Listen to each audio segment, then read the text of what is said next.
You're watching the 2024 Minor League Cricket Championship presented by Yash Technologies.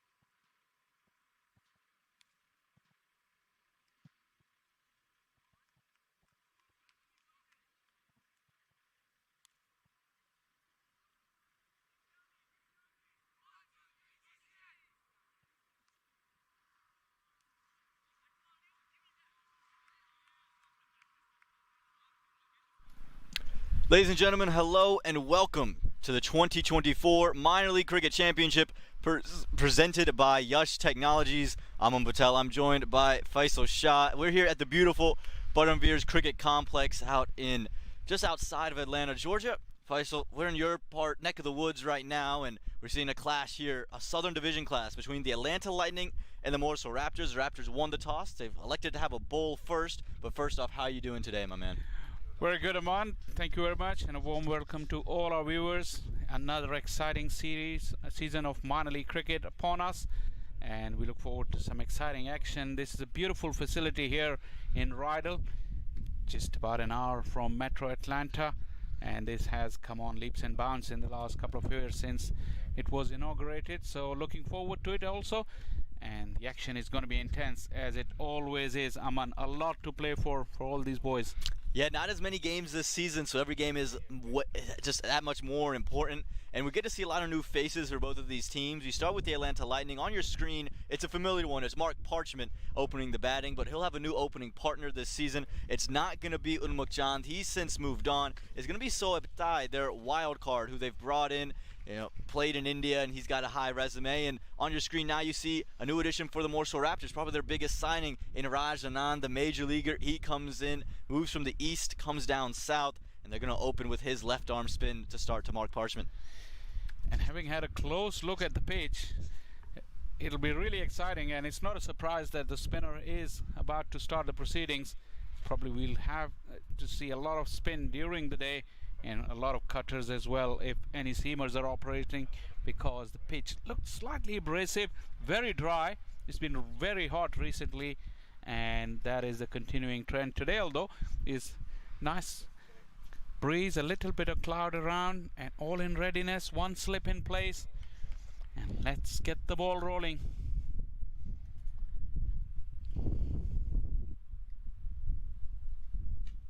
Ball one, you can see it there, trying to use the surface, not trying to flight it up as much, but just dart it in. And with the field set, you see the one long off and a deep mid wicket. So daring the batters to go through the offside.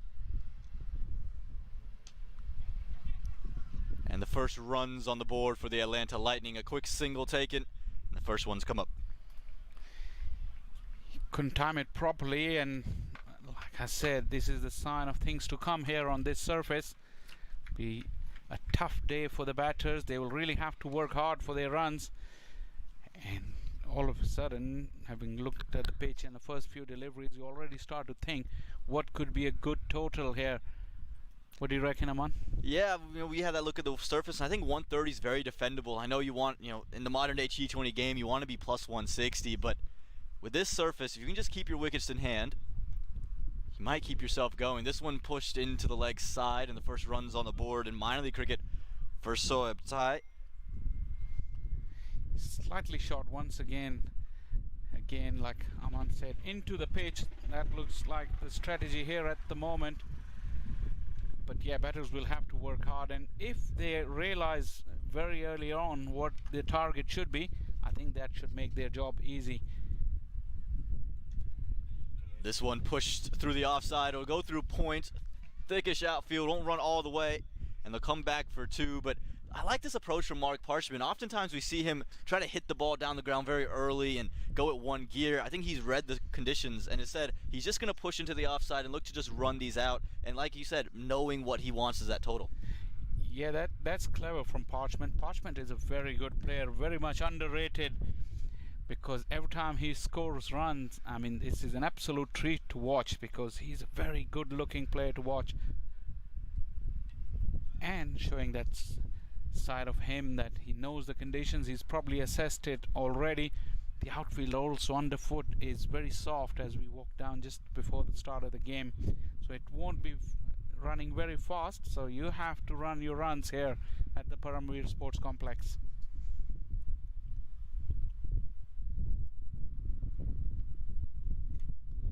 And I like this from Rajanan as well. You know, he's not trying to get too aggressive in terms of flight. He's just looking to keep the batters in place and does so quite well. The first over goes, just 4 runs come off of it, Faisal.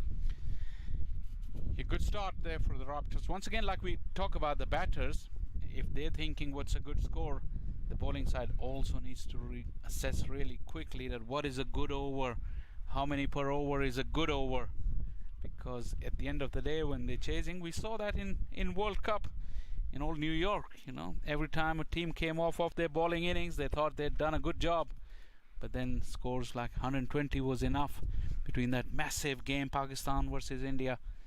So again, batting team also have to think, but the bowling team need to know that they have to be on the button because they can't allow any freebies, because later on chasing it can become very hard business.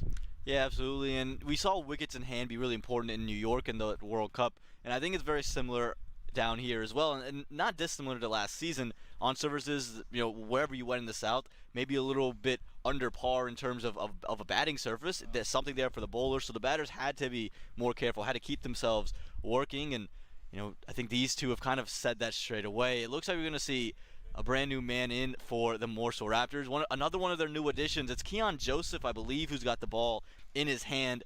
He was a late addition to this side, and he's come in.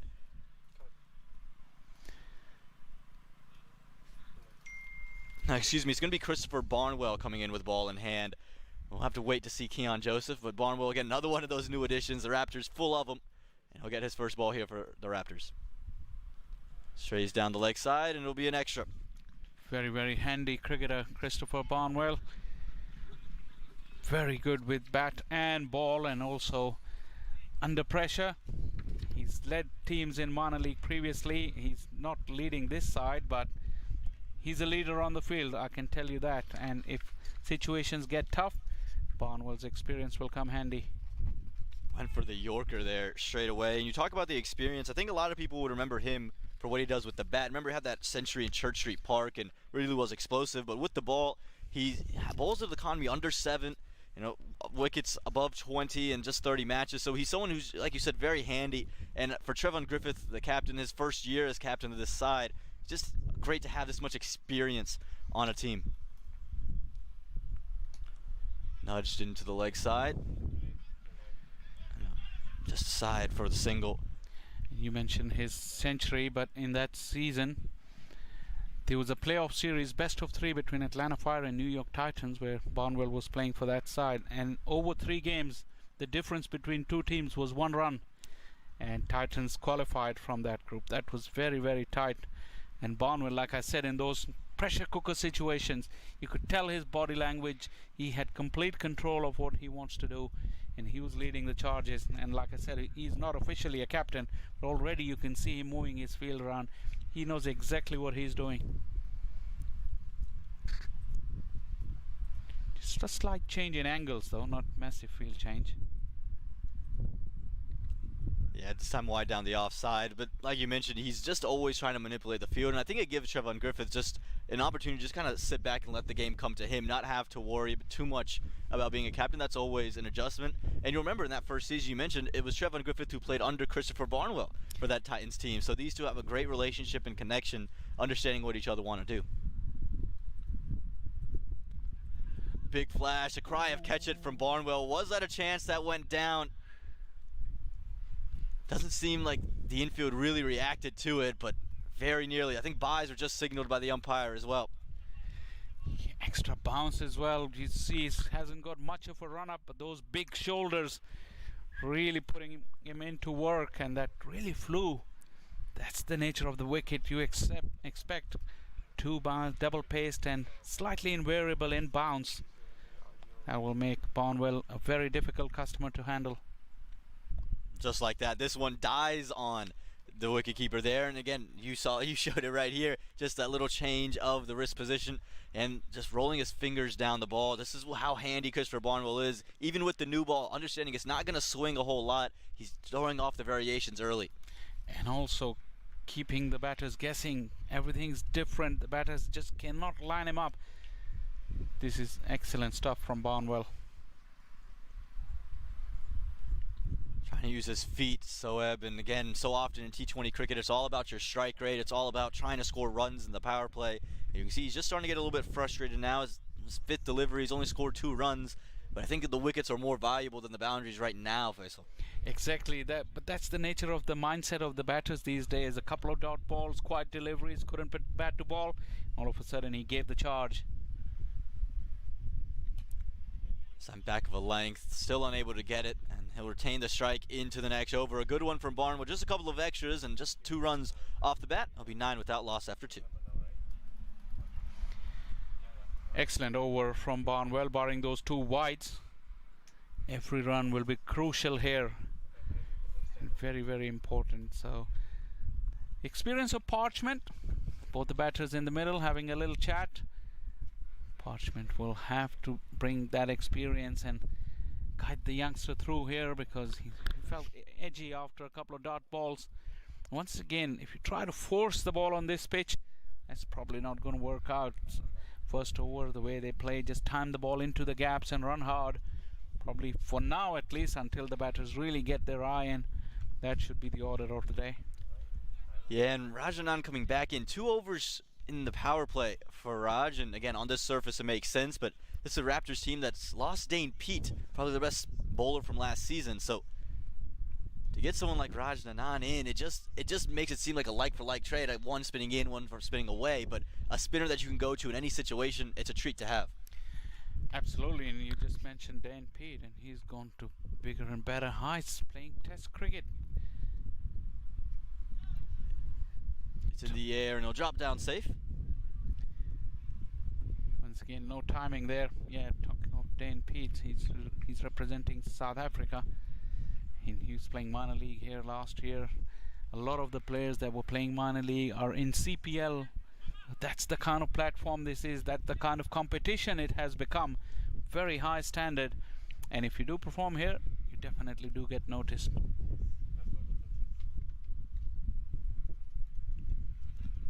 This one doesn't beat third man, and you mentioned what you can do, what minor league can do for you. I think about Hassan Khan. He tore up minor league last season at 180 strike rate, took wickets for fun, and then gets drafted the 2nd overall pick in Major League and wins the Bart King player of the tournament. So this is an opportunity for all these guys to really get noticed by many different franchises or countries. And dude, what the bounce on this already. So it's not going to be a fun day for a batter. No, he's just spit it off a length. Quizzical look on the pitch there from Parchment into the pitch. That's what Rajanan has been doing, and to good effect now, finding the ball to grip. This one edged and gone. A little bit of extra bounce, and Parchment, he's just confused. He's not understanding how these balls are picking up, but it's just the nature of the wicket, and Rajanan has his first wicket in Morrisville Raptors colors. And a very good delivery. Pitch did play its part, but you have to put the ball in the right areas, and that's what Rajanan did.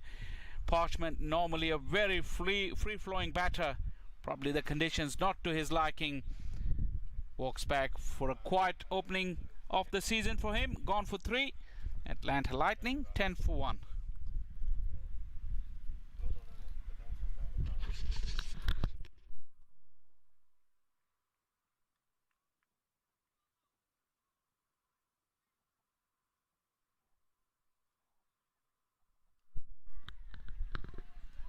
Mark Parchment goes, and oftentimes you don't see him really get done in that slip because he's so hard with his hands. He likes to play through the shot, and maybe just that mindset of trying to just run it down undid him in the end. But as Mark Parchment makes way, it's Aaron Chenchu who's coming in, one of the more talented youngsters in the Atlanta area. You would have seen a lot of him, Faisal. Chenchu, he's made good name for himself already locally, but this is a step up in class and in temperament as well. We'll have to see. He's definitely got the skill, but that pressure is a lot bigger, and see how he handled the pressure. That's often the telltale of a player in their making, that if they can handle pressure, a lot of people can play, but the ones that progress to higher levels are the ones who handle pressure better, and that will be a good test for the youngster. Yeah, you often hear cricket is won in multiple facets. There's a physical part of the game, and then there's that mental side. Who wins the mental battles often who ends up winning the match, who ends up winning that competition between the batter, the bowler, or the whole thing. We've heard, even Ricky Ponting of the Washington Freedom talk about it during their championship season, and he'll have to muster up a lot of mental fortitude here. He's got Rajanan for one ball on a tricky wicket to start out his minor league in 2024. It's not the way I think he would have liked to have walked in with only 10 runs on the board. And more so the conditions as well, very challenging. Already walking down the pitch to see what's in there, and that will challenge his technique and his temperament. Because Rajanan, after the first few deliveries, he realized very quickly that into the pitch is the order of the day, and that's what he's done every delivery since. Although at times you feel like on a good wicket you would feel that his length is a bit shorter for the batters to work, but on this pitch, when the ball is not coming on and it's turning as well, that is a good length, and the batters will have to make all the pace. Yeah, and we see Soeb Thai. He's off your screen right now. He's changing his pads and maybe retying the shoes as well. I think just some discomfort, and sometimes maybe superstition plays to mind too. Unable to find the bat, maybe a change of pads. It will change the fortunes for him, but he's making his way back as we'll await this last ball of the third over. Yeah, it's good actually. If you're not comfortable, take your time, make yourself feel comfortable.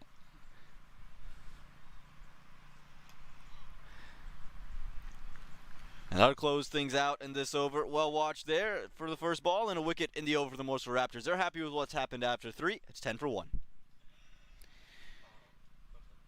You're saying as a batter, if you're discomforted by something, you just have to take your time and get it sorted. At the beginning of the broadcast, Haman did mention that this year there are fewer games than last year, so every opportunity is a big opportunity, and you want to give yourself the maximum chance to make the best out of those opportunities. So your preparation has to be good. You got to be comfortable with your gear, and that's what happened. He took his time. Fair enough, no complaints. Yeah, and again, with the duration of this tournament, you just have to get off to a good start, and Barnwell has started well so far. Quick run here, could be trouble. Oh, would have been close, I think direct hit, but again, this is the intent from both sides. That's just good cricket in general. You saw the running from the Lightning, knowing that they're going to need to run their runs, and for the Morrisville Raptors, you saw good fielding over there, throwing it in quick. They had intensity in the field, and Faisal, one thing for me with this Morrisville Raptors team is the pace bowling department. That's always really been the struggle of Morrisville. The 2022 season, arguably their best one, when they had Colin Archibald and Matthew Ford to solidify them, with Aditya Badala coming in as that third bowler. Last season didn't have that mainstay pace bowler, and that's where they really struggled. This year they bring in Barnwell, they bring in Keon Joseph. Now you add him to the spinner of Rajanan. You have Aditya Gupta who's going to bowl some leg spin, and that third pacer. This bowling unit is much more solidified compared to in years past. And look at the bounce on display. It's just not going to be an easy day with the bat in hand. Yeah, once again, rolling those big shoulders and trying the middle of the pitch. Not quite the short pitch delivery, slightly back of a length and getting plenty of bounce.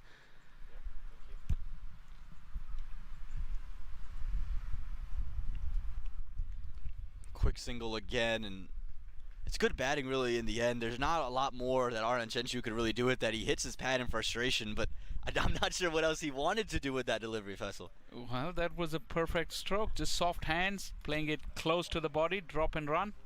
But such is the mindset of the modern day batters. 4s and 6s they want to deal in, but this wicket, like we said, will challenge that intent as well. Nudged into the leg side, and I think this is where it's going to have to be for the Lightning. Even though it's the power play, and yes, you want to score boundaries, they're not going to come free-flowing. You're going to get the odd bad ball here or there, but you have to take your ones. You have to give yourself an opportunity for when those bad balls come for it to matter. You don't want to be, scoring 4 runs and then you hit the odd boundary. You want to get 6 runs and over, maybe 7. and then at that point, then that odd boundary becomes very, very useful. Yeah, just stay in the middle, give yourself the best opportunity. You know, wait for the third, fourth, fifth bowler. Try and target a weaker link. Slower ball that time, and again, Aaron Gentry not looking to play the big shot. Could have easily gotten tempted into it, and good changes from Christopher Barnwell. Faisal, what I love about being right here right now is that we have USA under 15 regionals happening all around us, and I'm watching the kids from straight on from us. They're looking over, watching Christopher Barnwell, both to Aaron Gentry, who would have been playing under 15s not too long ago. How awesome is this experience? I think this is what minor league is all about. Oh, that is indeed one of the most wonderful things about this minor league. We'll continue after this ball as this is in the air but away from the fielder. And we've been in minor league from day one. Yeah. So we've seen how people have grown. So all those youngsters watching, you never know. A few of them will be on this big stage not too long from this as the over has come to an end. 14 for 1, Atlanta Lightning. Yeah, you speak about youngsters.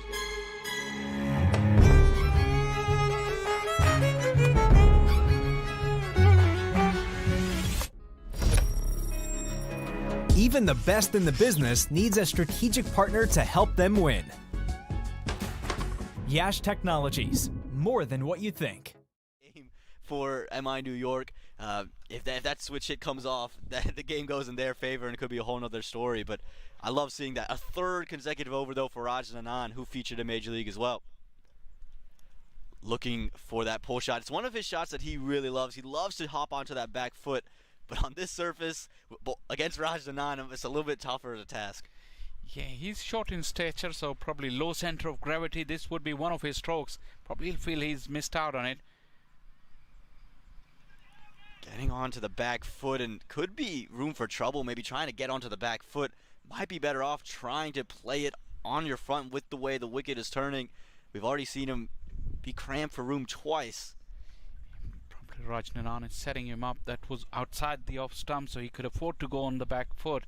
But the next one could well be the straighter one. It was indeed pushing him back in the crease. Not a lot that the batter can do. He's trying to maneuver the ball into the gaps. It's power play. Fielders inside the ring. How many? 1, 2, 3, 4 on the offside, and 1 on the offside onside. Look to sweep. Big shout. Big shout. Umpires not move. I think maybe just straying down that leg side. But you can already see the frustration from Aaron Gentry, right? That's a relief shot. That's a shot of I haven't connected, and he's just played it away. I think Gentry, the better option for him is to just flick it through the vacant mid-wicket region right now. Yeah, he's just, his mind is not working at the moment because he feels under pressure, and that's what we discussed. The pressure is immense. A couple of dot balls means a lot, and at the moment he's just got himself in a hole. This one into out, in the air, away from point, and it's running towards the boundary. Does well to keep it to just 2 in the end. Really good work there. But again, you can already see the aggression's coming out. They've had enough of this, the batters. They said no fielders are outside, we're going to swing, especially with none on the offside. It's a safe option, you'd say. But if that was nearly carrying to that fielder. For once, Raj Nanan probably is now looking for wickets. He's been very economical. And that one once again fizzes through, turning past the face of the bat. Another good over there. Fifth delivery was a slightly flighted one, tempting the batters to go for it. But five gone, 17 for 1.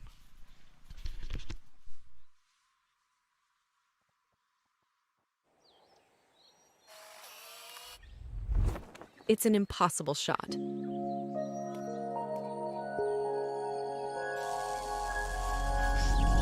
Sometimes creativity and innovation are all it takes to achieve the impossible. Yash Technologies, more than what you think.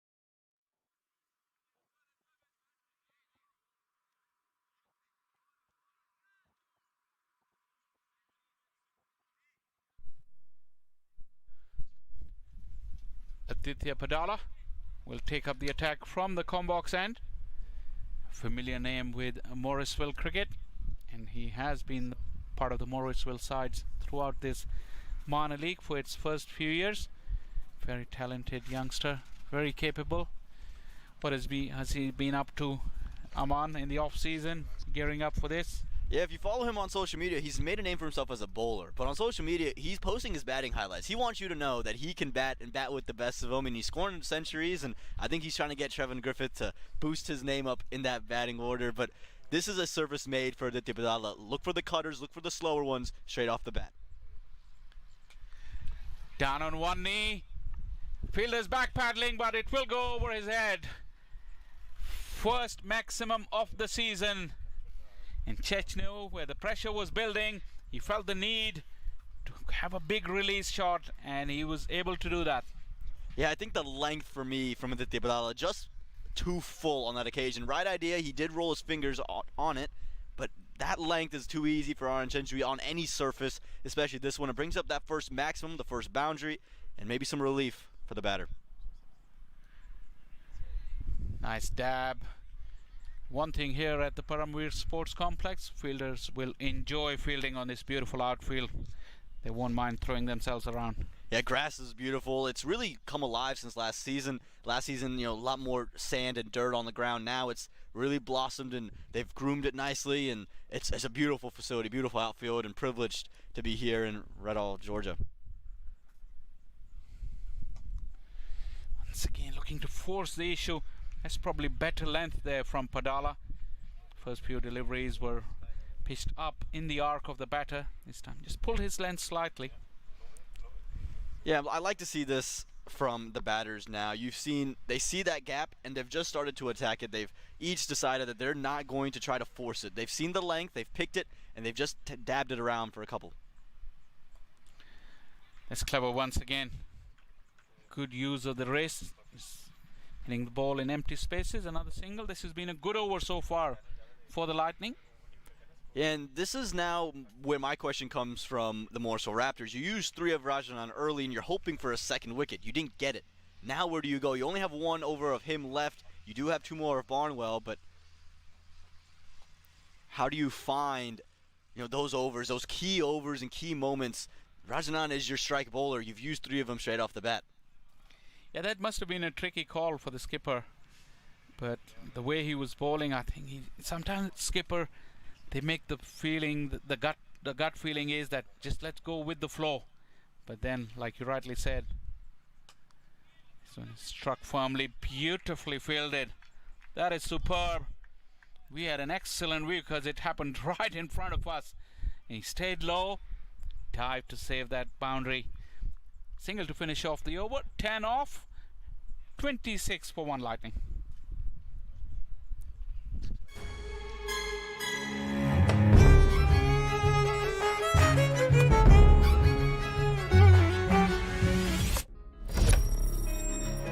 Even the best in the business needs a strategic partner to help them win. Yash Technologies, more than what you think. Maybe blaming that on the 9 of 15 at the moment. Well, or could it be that he's realized timing the ball is difficult on this one, so probably get a heavier bat. There you go. But one thing is for sure, he's very meticulous about his gear, and he wants everything to be in perfect state.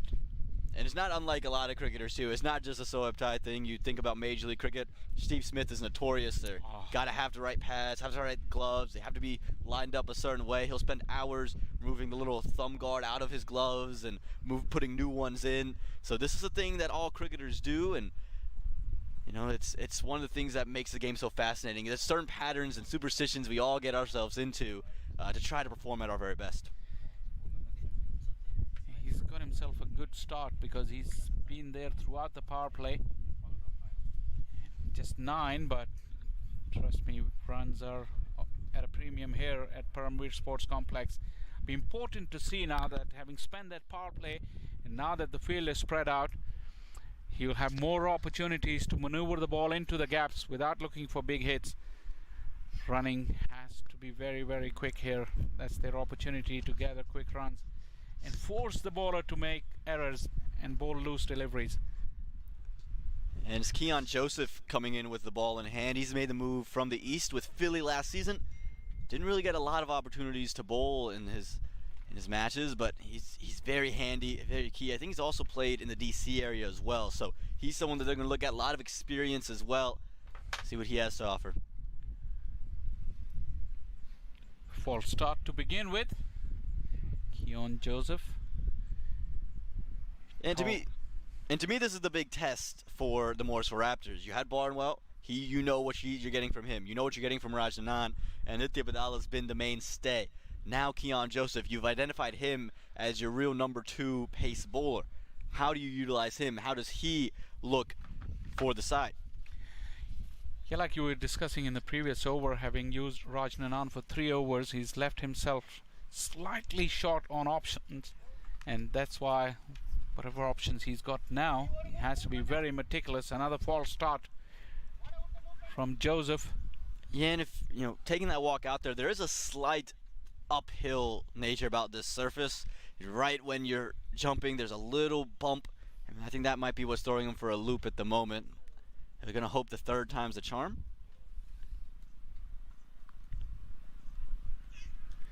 Helped it on its way. It may go all the way. Yes, the fielder can only look over his head.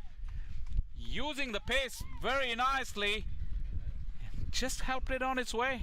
Flourishing is what this young man is doing in front of our very eyes. This is a shot of class. I don't think he's decided to do this before the ball is being bowled. I think he's understood, okay, he's probably going on a length, and as soon as he's identified the length, he's gone down to the knee. Take a look here.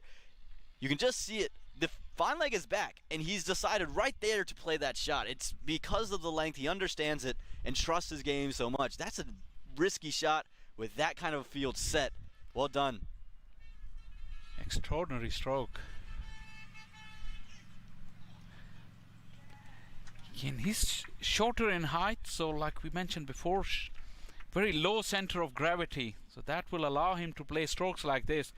But still, with fine leg back, Aman was absolutely right. It wasn't a premeditated stroke. He just instinctively played it when he saw the ball in that area and timed it well enough to take that fine leg fielder out of the equation. And again, it's just with that fine leg back, it's not something that he had planned to do. And you saw the next ball get big on him. So I'm interested to see how he goes about the rest of the over. Again, that ball was short. He was ready to ramp it, but it never arrived. And I like to see this out of a youngster who's comfortable on the back foot. A lot of times youngsters tend to like to drive and get on the front foot, and that's where they find a lot of their runs. It takes time to develop that back foot game. It's very instinctive. Some of the best players in the world really don't have a very strong back foot game. And Aaron Chenchu straight away has basically told the bowlers, I want to play you between fine leg and third man. I want to play you on the back foot, and he's looked very comfortable there. Oh, that was awkward. Got something on it. Probably will get just a single, probably a leg by. Must have come out of the forearm. No signal yet. Reminiscent of that New York pitch, Aman. And it looks like it might have came off the glove according to the umpire. Maybe some bat. Yeah, it definitely came off the glove there. So how about this? Got into position early, and again, the nature of the wicket. It's just there's sun balls that stick in and don't come on the way you expect them to do. So even as an instinctive back foot player, sometimes you can get caught in those awkward positions. Lightning, having seen 6.5 overs so far, would start to think, or I think they should start to think, that any total they get here is another single. There's no fielder close in. This is terrific running. Soft hands, and the fielder had to come all the way from the fence. Couple of very good runs. Intelligent cricket from Lightning. You don't tend to see a lot of people take twos on Nitya Badala, one of the better fielders in the Raptors setup, but like you said, the placement and just where he's placed it inside the ring at mid-wicket, so Badala's had to come all the way from the rope to go and get it. Intelligent cricket. And this was an interesting thing for me because I thought this was a win the toss and bat first wicket. I thought the Lightning maybe got the better end of the deal here, and it seems like they are going to have a really great time with the ball because of how the wicket's already acting up. Yeah, indeed. And going back to that 2 runs that were scored, I see all the fielders on the edge of the boundary lines. I'll come back and make this point. This one is helped along once again. Well, we might have to come back and do that after the break because over has been completed. 7 gone, 36 for 1 Lightning.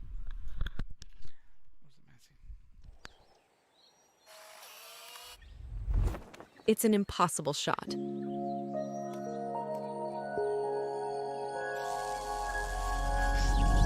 Sometimes creativity and innovation are all it takes to achieve the impossible.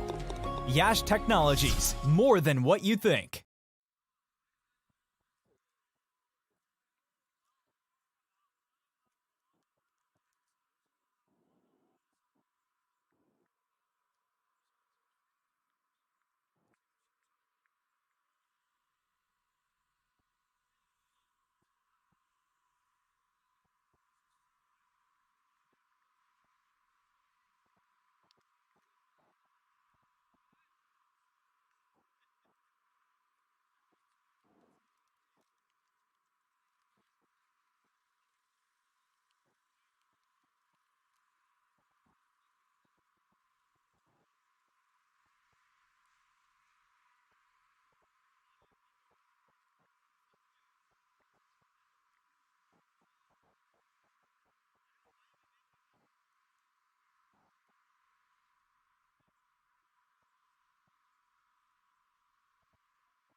"36 for 1 after 7, and the point I was trying to make last over, that whatever Atlanta Lightning score on this pitch, they would have to believe that they can make it very difficult for the Raptors, the way the pitch is playing.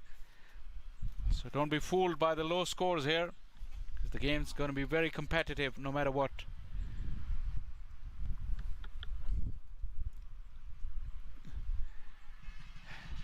That's beaten everyone. Aditya Padala rolling the fingers over it, and that went downhill on that side of the ground.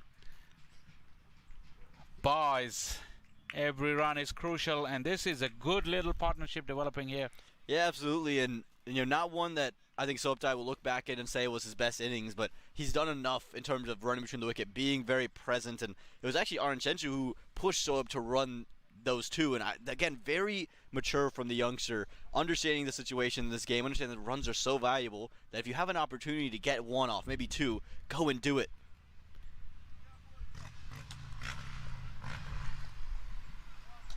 It's be very, very difficult on this pitch to score runs and look pretty, because it's not going to happen. So you have to work hard. Ugly runs, as they say, all good players, they have to be able to make some ugly runs sometimes, and that is the place to do it. And Faisal, runs are runs at the end of the day. No, the scorecard will never know if it's ugly or if it's pretty. It'll just say 4, 6, 1, 2. And as long as you can get those to continue to pile on top of each other, again, on this type of a surface, you're in a good position. The firm drive, the mid outfielder is wide, but mid-on will come around before that. Couple of runs. And yeah, I'm not talking about pretty runs and ugly runs. You play cricket, and sometimes they are the most satisfying runs when you get them in difficult conditions, no matter if the amount is not that big, but the challenge that you overcome.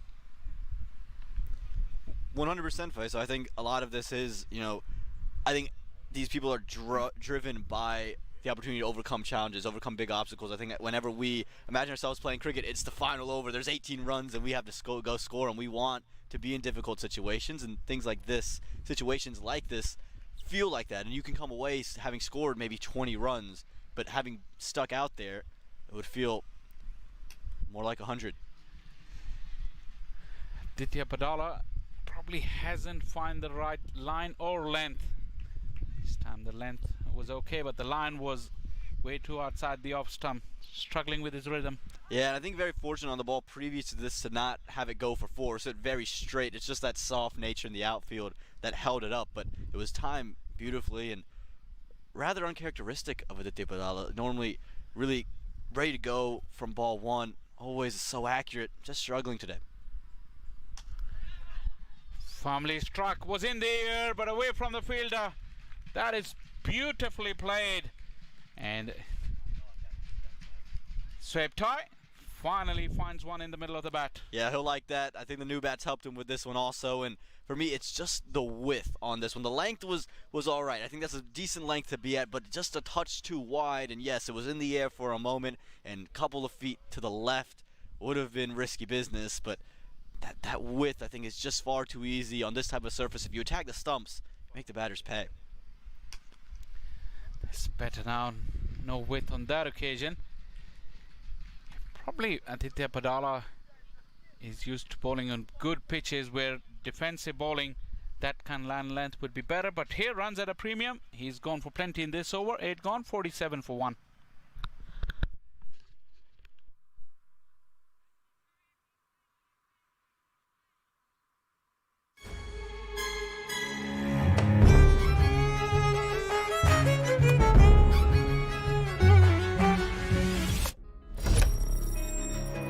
Even the best in the business needs a strategic partner to help them win. Yash Technologies, more than what you think.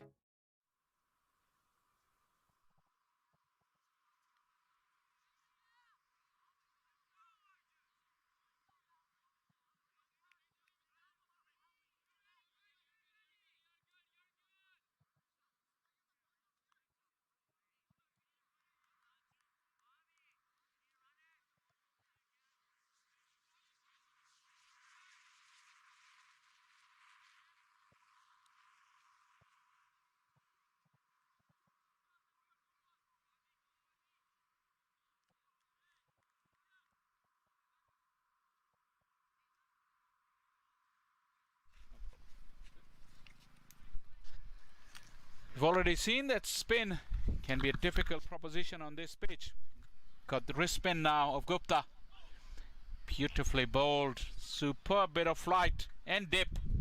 I know the Morrisville community is very happy about this. Adi Gupta is one of the premier talents that people have identified for years, and started his career as a pace bowler. Bowled fast and really had good pace as a youngster, but practiced this once as a joke. And now has just continued with it and has found real rhythm with it. And he suffered a couple injuries, was a part of the under-19 team back in 2021 for the USA, but since that moment, went through a bunch of injuries, really struggled to get back into the same rhythm, shape, and form that he was in. And I know the Morrisville community, seeing him back, seeing him in this team, are very happy to see what he's going to do today. Yeah, very difficult art is wrist spin. And generally, if you're playing just the 20-over cricket, it becomes even harder. This is in the air. It will fall safely though. Running hard, the fielder got a bit sloppy, and that is an unforced error on the part of the fielder, conceding one extra run. Yeah, it just felt slow to get the throw off, didn't he? It looked like he had thought it was just going to go to the boundary. Maybe it was well placed by Chenchu. He pushed it wide at that long off fielder, but it was just kind of slow to get to the ball, and then once he got to the ball, slow to get the ball out. And you know, since that, he's been moved all the way from long off to fine leg that fielder. And you know, Adi Gupta, you know, he's eager to get back amongst the wickets. He got a taste of minor league last season, and I think a wicket early on would do his confidence a lot of good. Yeah, and I was making that point that for a wrist spinner, the development phase for over cricket is sometimes not very easy, and it may take him longer than if he were to play 50 over or longer version of cricket. So that's the challenge we have here, because a lot of the cricket is 20 over cricket. So far so good from Gupta. Once again, not afraid to throw the ball up in the air, challenge the batter. Yeah, and I like to see that from Adi. I think, you know, when he was, you'd call it maybe his prime, if you will, back in 2021 when he really made a name for himself, he was doing that quite a bit, throwing it up, and he has the ability to get really quick on you if he wants to slide one through. But when he's throwing it up, you can tell he's in decent rhythm. I think the past couple of seasons he'd be getting flatter. Yeah, but that was a freebie. Oh, good effort. Got lucky there. How often have we seen full toss taking wickets? Aditya Gupta, who's bowled a good over up until then, he's now gotten away with a full toss and got his team a wicket, a much needed wicket. You could see he was telling Trevin Griffith that he was just trying to slide it on quicker, and it just came out wrong. And as Oliver Cox, a new man into the team for the Raptors, who's done a terrific job out there on the boundary, that should have been 6. That was going for 6, and he's absolutely done incredibly well, not only to get the ball out of his hand before getting over the rope. But then coming back, he had to go back behind him to collect it once again. Really athletic. They work on it all the time, and a great way to end the 9th over. It's 51 for 2.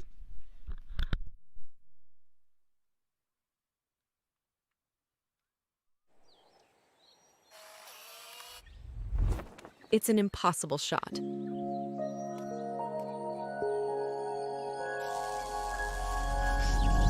Sometimes creativity and innovation are all it takes to achieve the impossible. Yash Technologies, more than what you think.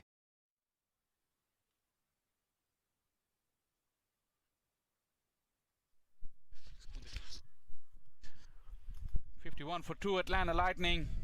We've just witnessed some terrific action here. One of the most wonderful catches that you'd ever wish to see. Credit to Junaid on the ball follow. He followed it all the way, but look at this athleticism. And even without a third umpire, we can say that he's done a terrific job. Nimble on his feet, got in and out real quick whilst the ball was in the air. How about that? And you know he's done it cleanly when he did it right in front of the Lightning dugout, and there was no one making a case that he had stepped over the rope. Everyone had agreed with it. Brilliant stuff there from Oliver Cox.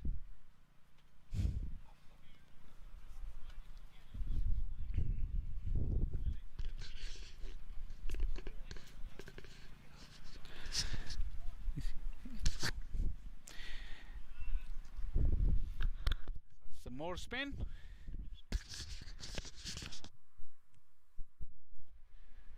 Oh, knocked him over. Rajanan makes the impact in the beginning of his second spell. And that was another wicket there. Chechnu, who was looking very good, he has to walk back. Back-to-back strikes for the Raptors. Yeah, we saw Chenju like to get onto the back foot. He just thought he could get in trouble if it was straighter. Rajanan, he saw it, goes straighter, and gets his reward. And he's both, better than maybe you would say than just 2 wickets to his name. But he's gotten his second wicket as a Morrisville Raptor in his final over, exactly what the captain ordered. And this is where the Lightning struggled last season. Their depth in their batting lineup. They, have Parchment to start things off. Chenju was a good piece, but it really relied a lot upon Jesse Bhutan in the middle overs, and he just comes in, and now we get a brand new partner. You have 2 guys who hasn't played a single delivery having to face Rajanan to start things up. That is the worst thing that can happen to a batting side in any format, but in particular in this T20 format. A good partnership, and both of them departing in consecutive deliveries, leaving 2 batters almost to the halfway stage into the 10th over, and to do rebuilding and then set a good target. That is going to be a job and a half for these 2 now. Jesse Bhutan is very, very capable. He's at the non-striker end. And Murthy is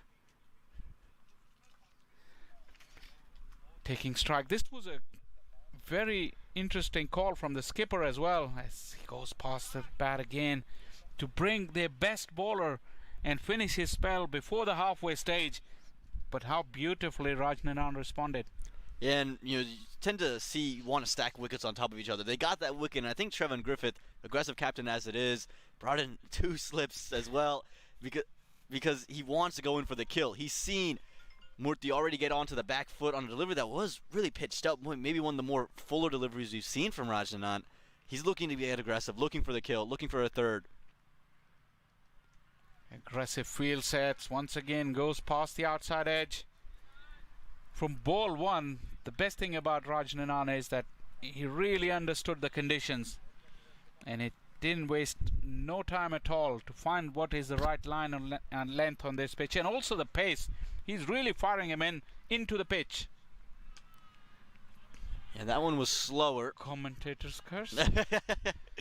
No, but Faisal, you're absolutely right. He's addressed and assessed conditions really well, and then he's able to slow things up and change things when he needs to. And I think that's the beauty of it as a batter. You're thinking, okay, everything's going to come quick on the back foot, and then maybe one just gets thrown up, and you kind of are out of position. You play in it, from the back foot, and you end up hitting it in the air.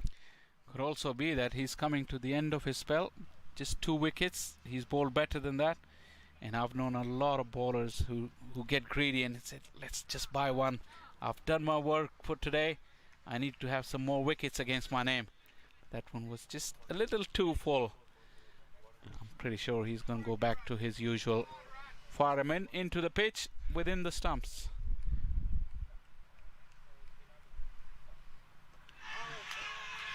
It's a big shot, pleading, absolutely pleading with the umpire. Rajnanan cannot believe it. That's very close, Faisal. That's very, very close. They're still having those conversations. And you can see it right here. Ooh, I'm not sure. Did I'm it not pitch on? sure. That could be the only thing. Did it pitch on? Because it hit the back leg. Again, our camera view isn't straight on. We're slightly crooked, so the umpire has the best view. But from that look, it's just awfully close. But a great spell from Rajnanan comes to an end. 9 given up and taking 2 wickets. 10 overs gone. 53 for 3.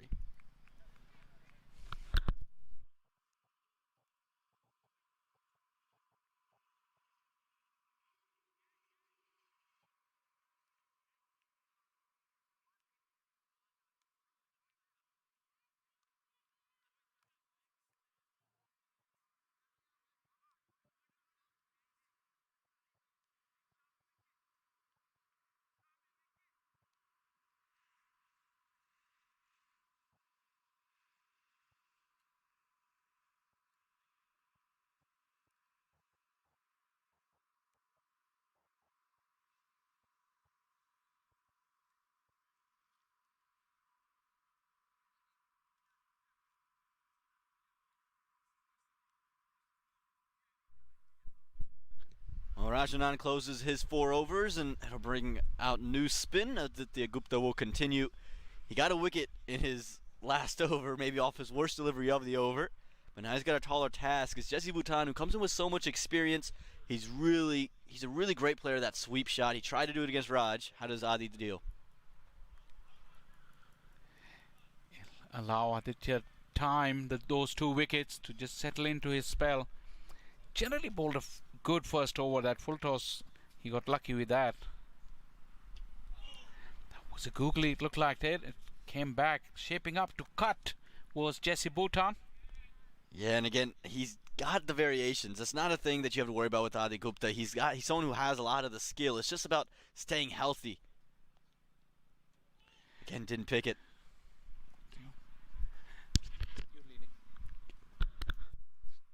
Yeah, and again, Adi's he's so good, I think, with the length. He's found the length he wants to bowl, and right now, because he's able to get it, come back in, get it to move away, he's just creating difficulties for Jesse Bhutan. In the air, just for a moment, but this is the kind of bowling Trevon Griffith wanted. It was a bold call to bring in Aditya Gupta, not play Karthikeya Jagadish. He's the man that's been the real genius as a leg spinner for the Raptors in all their seasons, but they've gone with the youngster, and he's proven why. Drag down. Gets away with it. We'll just give up 1. These are long boundaries here at the Paramveer Sports Complex, so couple that with the difficult pitch. Run scoring is difficult.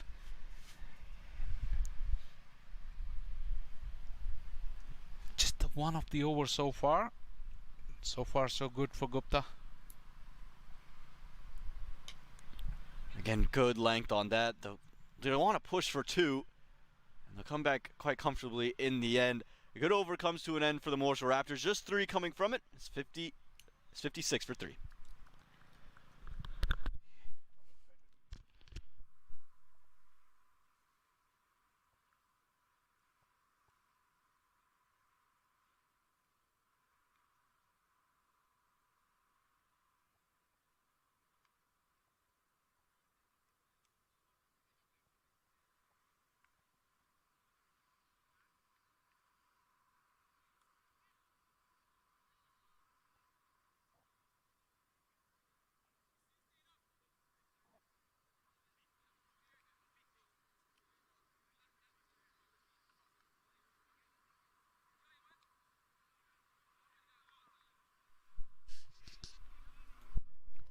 Aditya Badala back into the attack. Didn't really have the kind of start I think Trevon Griffith was looking for with him. And his 2 overs have been the expensive of the lot. 18 from the first 2. He struggled with the lengths early on, Faisal. He did. 18 is a lot of runs in 2 overs on this surface. But the skipper showing faith, bringing him back. This is Aditya Padala's time to respond because there's 2 new batters. Time for him to get into his spell. Look at this. Look at this straight away. Aditya Padala, you called for it right away. The skipper bringing in Faith, and I was just confused maybe by the fumble from the keeper, but he was in, stumped him, did the whole thing, did the whole 9, and Padala strikes right away. A change of angle works, and he gets his first wicket in 2024. Yeah, that's clever change around the wicket on that occasion, trying to prevent that room that he was giving in previous overs. Inside edge onto the stumps.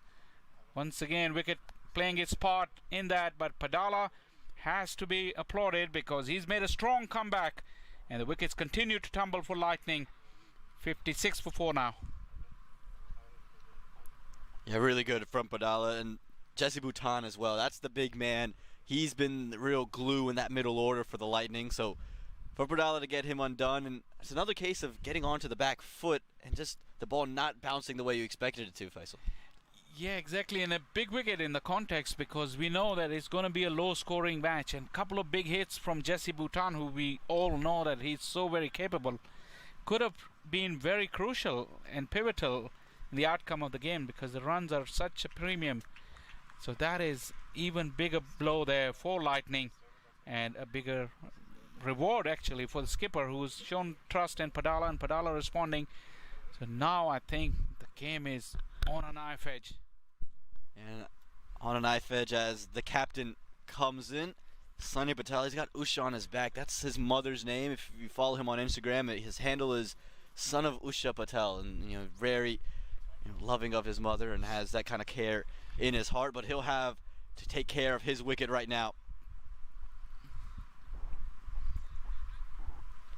Dal pulls up in the run-up. Yeah, the change in angle around the wicket really helped because from over the wicket he was guilty of bowling too wide of that off stump. The natural angle of a left-armer across the right-hander. Get a good length, and they're able to squeeze through one. It's going to be tough to get off the mark, but this is what you want to see from Padala. This is where he's been so good in his minor league career. It's his ability to cramp the batters up for room, bowl on a length, and dare them to change the equation. And 57 for 4, if you look at the lineup of the Lightning, they have good capable spinners in their ranks as well. Junaid Siddiqui, who was sensational last year. He'd be watching these proceedings with interest as we watch another single. Squeezed it through the offside, through the inner ring. Yeah, don't forget about Sunny Patel also. Faisal, the captain, a leg spinner, played in Major League Cricket as well for MI New York and was in the East, and he would be accustomed to maybe wickets that are a little bit sluggish. Last season in the East, those wickets were tough to bat on. Very good for the spinners, very good for the slower bowlers. So he's come down south and maybe familiar conditions for him. Looking to cut, and again, this is the danger with Aditya Padala. That's the shot we saw Jesse Bhutan try to play. Get onto the back foot, stroke it through the offside, and it just stayed low, clipped the inside edge. Can't get caught.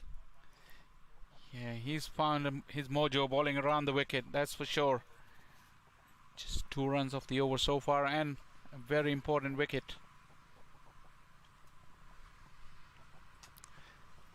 Not off the middle again, off the bottom of that bat. And the good thing about Aditya Padala, the thing people rave about, is just his ability to compartmentalize. He's able to put the bad things in the past and keep things moving, look towards the positives, look to the next ball. Doesn't get bogged down if he gets hit a couple of times, and this over's proven that.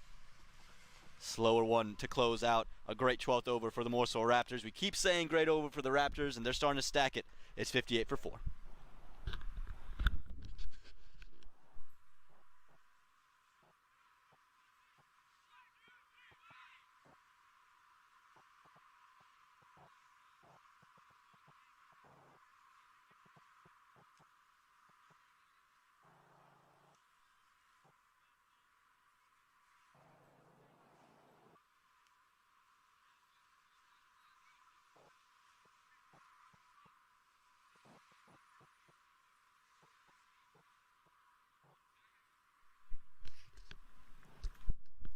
Well, 3 straight for Aditya Gupta. Faisal, what do you make of that?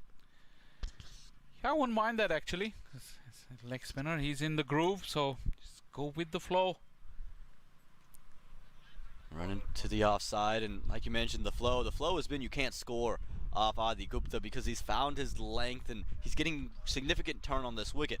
You think about that for the Lightning? Yes, it's hard to bat against that turn, but you think about that you have two very capable leggies in the air, but they'll get away with that. The fielders in the deep are way too deep for my liking, especially the straight ones. No damage done on that occasion. But think of skipper Trevon Griffith's decision to continue with Gupta. 51 for 1 Lightning were. So they're in a bit of a slump. Wickets tumbling, new batters in the middle. Why don't you just keep the same rhythm going until the batters change the pattern? Skipper Trevon Griffith doesn't think it's necessary to just change it. Yeah, and he's kept the slip in place for Adi Gupta. Why not with the amount of turn he's getting? Oh, and absolutely. you know, just keeping the pressure on. I think your point about the deep fielders are absolutely correct. Another full toss. This time, no fielder will keep that from being 6. Met gleefully by Sonia Patel. Yeah, that's too easy. Way too easy. This was a rank full toss. And batters who've had tough time. Sunny Patel's eyes must have lit up. But he made sure he hit it in the middle with enough power to take it over the fence. 6 valuable runs. Yeah, and that full toss could have just been caused by the amount of humidity here, Faisal. We're already sweating and we're just sitting in the chairs. Can't imagine for these players what's going on as it's pushed out for 1. I do not envy them one bit, Aman. Yeah, we got the comfortable seats out here. We got a little canopy for us. Maybe the sun's sneaking in a little bit, but I'm sure Adi Gupta, Trevon Griffith and company have it way worse than we do. Yeah, well, you got the seat in the sun and I'm sweating in the shade, so how difficult it is for the players. Dabbed, beats the slip fielder, beats the fielder inside the ring. And they'll just go for 1. Yes, you get 1 run. I don't know if I love the intent from the Lightning batters, though, on that with the running between the wickets. Thought they could have taken that first one quicker and opened up the option for the second. They have to give themselves the chance if in case there was a fumble. Sometimes when the fielders slide, the ball doesn't come into hand cleanly, so you got to give yourself that chance to be ready to come back for the second. Low full toss this time, but same result. It'll be 6 more. Adi Gupta, anytime he's gone full, that's when he's been hit. When he's on a length, it's hard, but Sunny Patel, he's gotten 2 full tosses and done the damage. And the drums have started to beat the Atlanta Lightning. They realize how important those 2 sixes were. And this is the danger on this pitch. You cannot afford to leak runs like that. 2 full tosses, taken full toll. You have to give credit to Sunny Patel for that. 73 for 4 after 13.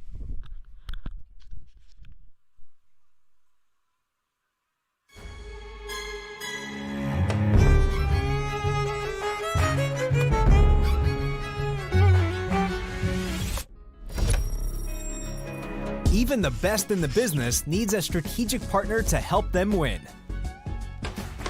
Yash Technologies, more than what you think.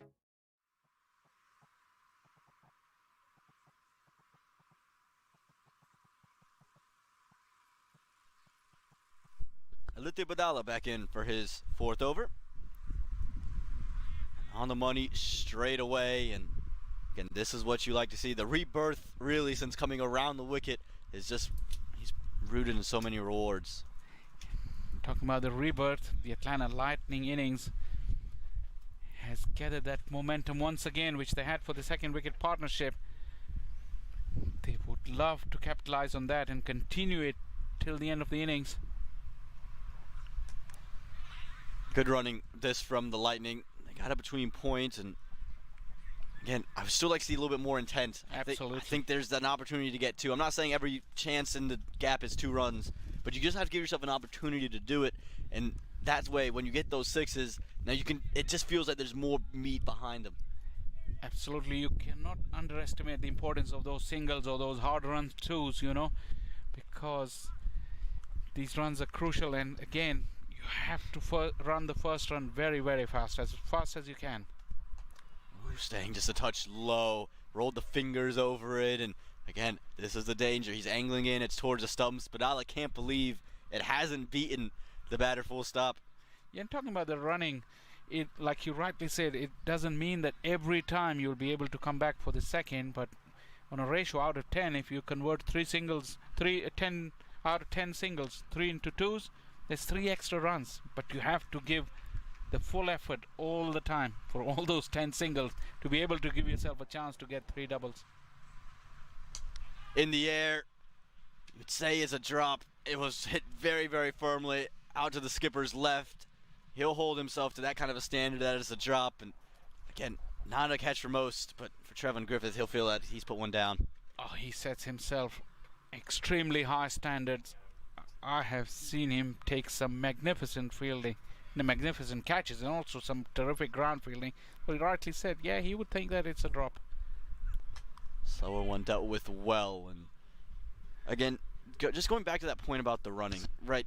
There's no opportunity for 2 there. You can jog this one out. I know it's hot, but when you get those opportunities for 2, how many times are you hitting deliveries for 6? When it's only when the Raptors have missed their length and they're giving you full tosses, you've hit for 6. Other than that, the boundaries have been hard to come by. If you know this, that means you're not going to be able to just sit back and hit the ball, stand there, stand and deliver, as we see in the last 5 overs in most T20 matches.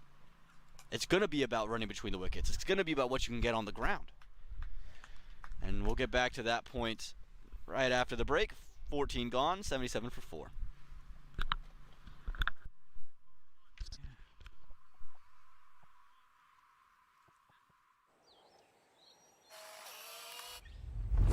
It's an impossible shot.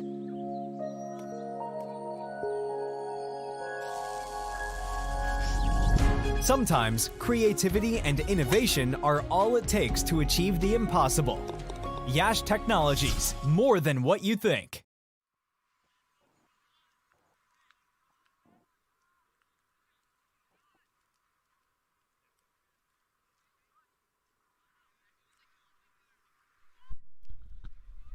Well, we saw Aditi Badala have a rebirth after an expensive start. The Raptors are going to hope Keon Joseph does something similar. He'll come back in for a second over.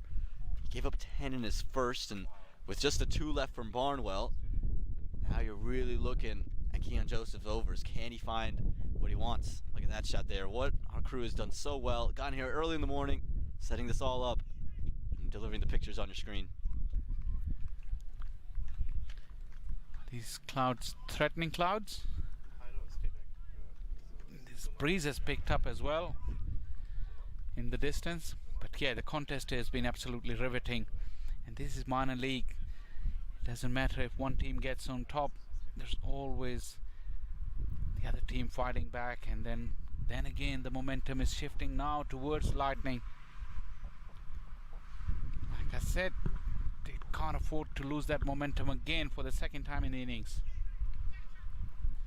Looking for the big shot there, Sunny Patel. Again, these shots are not going to be easy to come by. That's why the running gets so important.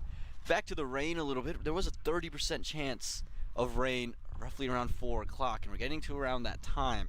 And so you're just hoping that the wind will sneak it away. There's plenty of wind going through. As you see on your screen, the clouds coming in, as Faisal mentioned earlier. Something to watch for. And, you know, we've seen a lot of rain-affected games, and you would hate to start your campaign with that just because there are so few games that you get to play. Yeah, but it also brings an intriguing equation into the proceedings. Yes. Once again, they're running hard on this occasion. Not hard enough, though. I still think they have to push harder. This is a long boundary, and it went in the gap as well. The outfield doesn't run very quick. The fielder had to just go to his left about 15-20 yards.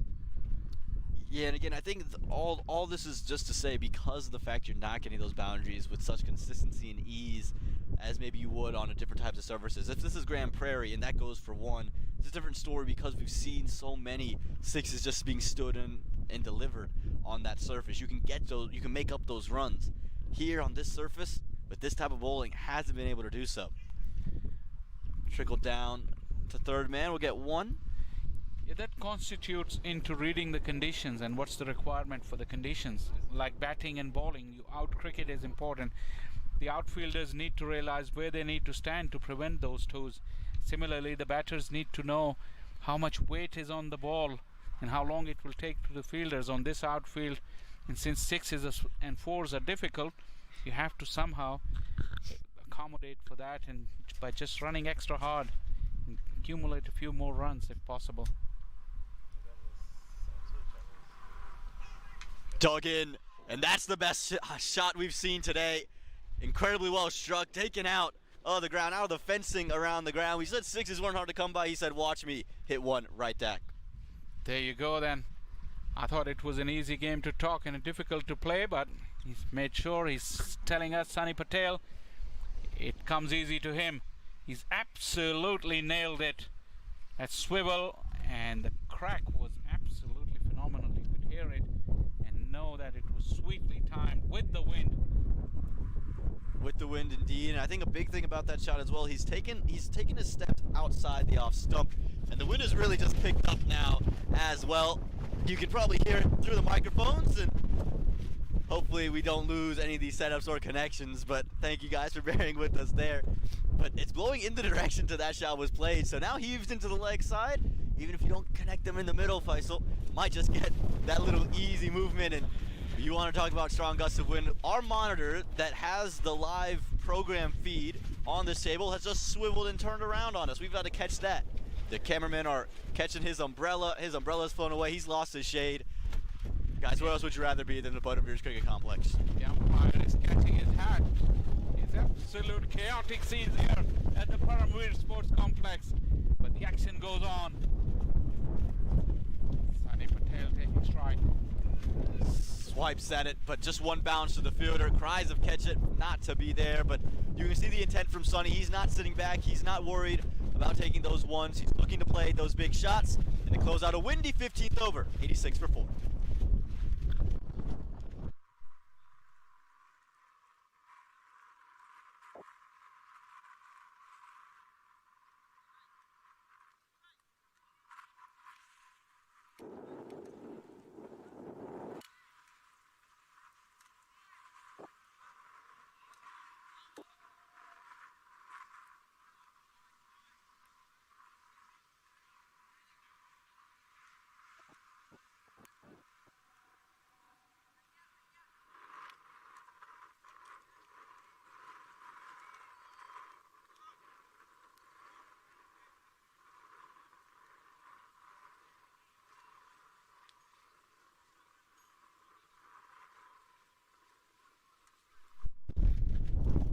Back in the windy conditions, and we have the Gupta to return, change of ends, and you can still hear it through the microphones. It is very windy, very gusty, and some drops of rain have come on, and I think that's caused the umpires and players to decide to come off. And yeah, you can see the grounds crew, they're getting the covers, they're right next to them.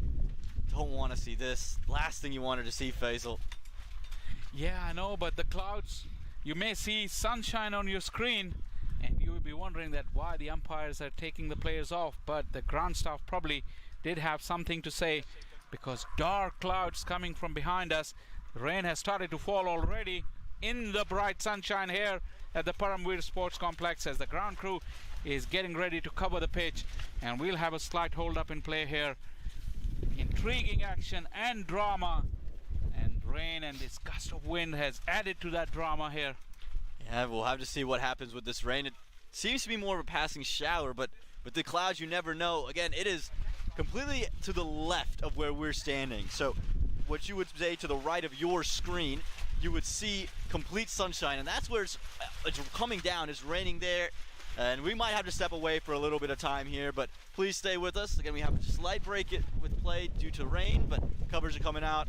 Faisal Shah's with me here. Clouds are coming down, so we're just gonna have have a little break. Any last thoughts, Faisal? Yeah, the weather is coming our way. It's really dark clouds coming from our right to left, and I think that's what the groundman has preempted and decided to take a little break. We'll take a little break as well, and we'll resume as soon as the action resumes. Thank you very much for watching. Stay tuned.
Even the best in the business needs a strategic partner to help them win.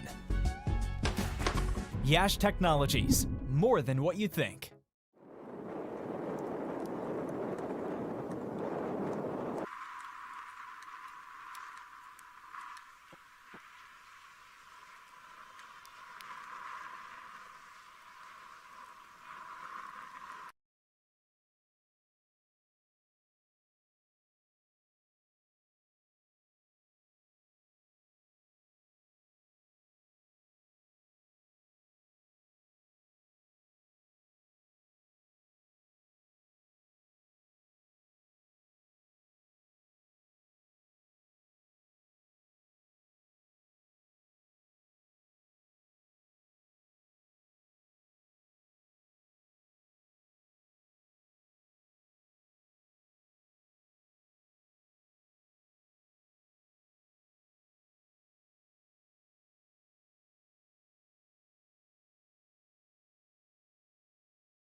Some Parchment, he's just confused. He's not understanding how these balls are picking up, but it's just the nature of the wicket.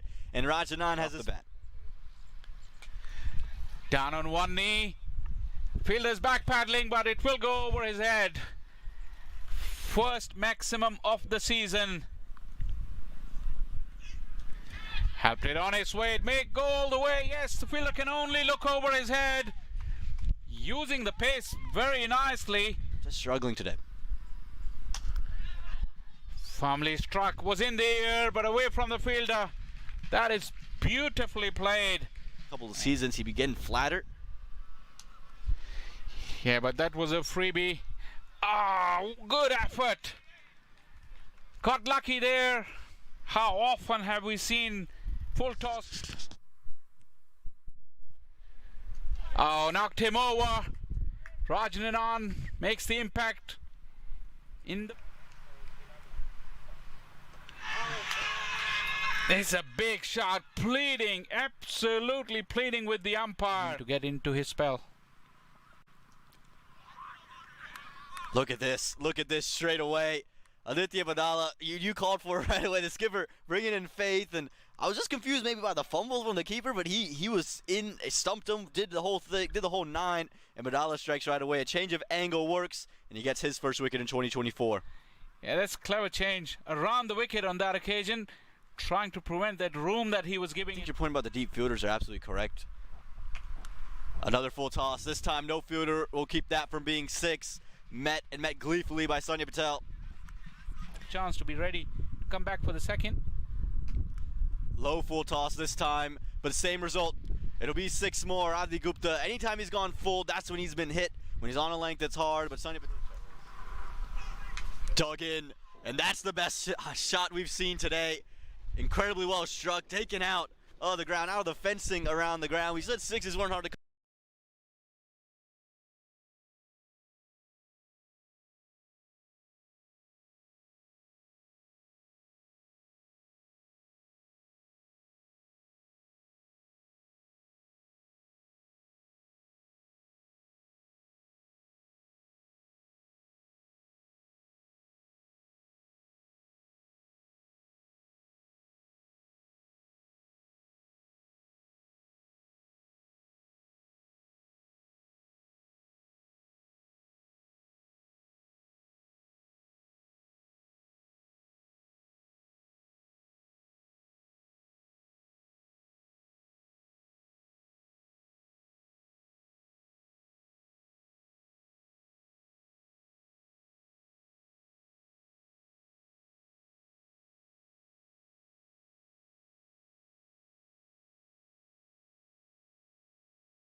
Well, welcome back to the Prairie View Sports Complex, and the gusts have gone.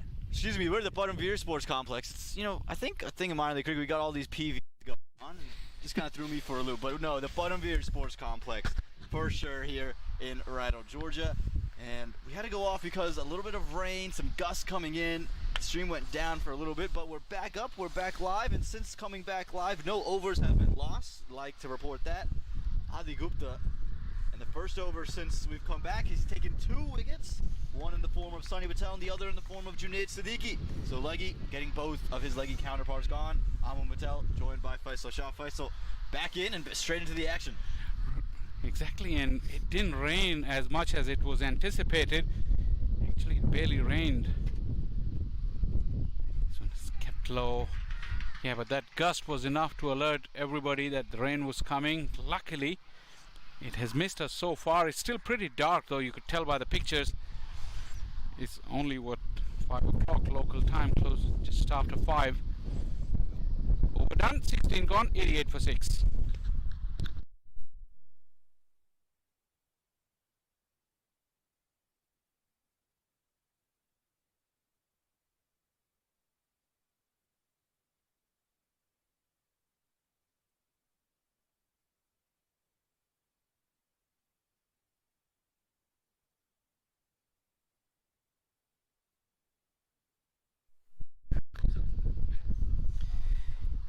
According to the playing conditions for this game, 60 minutes were allowed as an extra time, and within those 60 minutes the game has resumed, so we haven't lost any overs just yet, although it will be very unlikely to see a complete 40 over game from here on in. That flew off the edge, a despairing dive by the wicketkeeper. 4 runs, much needed runs after the back-to-back wickets. That has been the pattern of this innings. We saw back-to-back wickets earlier and then followed by a good partnership. And Lightning would love to finish that innings on a high. Started off well, the over number 17 with a boundary. Yeah, a touch unlucky there for Keon Joseph. You see it for himself. He's just taking the outside edge and has gone past the wicketkeeper. But you can see the intent straight away from the Lightning batters. They're going after it. They want to score runs. Into the cap. This time they're running. No, the non-striker was game for it, but Murthy wasn't really wanting to come back. Sagar Patel is quicker of the two. Just 1 run to the total. Yeah, and again, the running is so vital here, right? You're going to have to go and get yourself those 1s, those 2s, but especially with the way the weather's playing, if we do get another stoppage, unlikely we come back into play, but really unlikely. If you do get back into play, you're not going to really get to bat again. DLS will come into play. You want to force the Raptors to chase a big total. Goes back into the death bowling mode, into the block hole. Saying this is strange on this pitch because anything into the pitch has been very difficult to get away. Yeah, it's been an interesting change from Keon Joseph. To be fair, he's been the most expensive of the Raptors bowlers, but you would have thought he would have continued that trend of going into the surface, but so far he's elected to pitch it up, and I think it's maybe an over adjustment to what Sunny Patel did to him in the overs before we left, where he dug it in short and he was taken to bits for that. Maybe he's just looking to be a touch fuller for that reason to go in Yorker. Onto the pads, Sagar. Missed opportunity, you'd think so. Either side of that fielder would have been a boundary. Just a single. All we say about Joseph is that it's an easier game to talk. Players have been sitting cold for 60 minutes and then without much time for warm-ups, they got straight back into it, so you have to give him some margin. Yeah, and for Rajanan as well, I think on most occasions he's such a great fielder. He probably would have had a direct hit in there, but because he's coming cold, tough to get that throw, looking at one stump. Another loose delivery, got away on that occasion. Sagar failed to put bat to ball. It's a low full toss outside the off stump. Opportunity missed? Yeah, you would say so. I think he did roll the fingers over, so it was a little bit of dip in the end, but when you're not using the surface, that's when the boundaries have come. So if you're Sagar Patel, such a free-flowing player, you know, one of the more high-quality youngsters that were coming up through the ranks, he's since moved beyond the under 19 days. You just imagine he would have been able to get a boundary off of a full toss. in the air but away from the fielder. Sagar is running hard. He will come back to the danger end. Gets there comfortably. Yeah, if you're the Lightning coach, you better be listening to Aman Patel, because all the runs have come where the balls has been pitched up and they didn't use the pitch. Come back to that. Very interesting discussion. 17 gone, 96 for 6.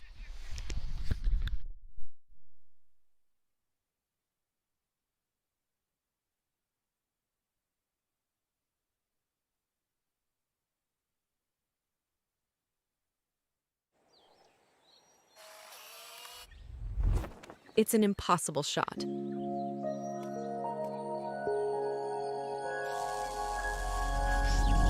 Sometimes creativity and innovation are all it takes to achieve the impossible. Yash Technologies, more than what you think. Can you hear me?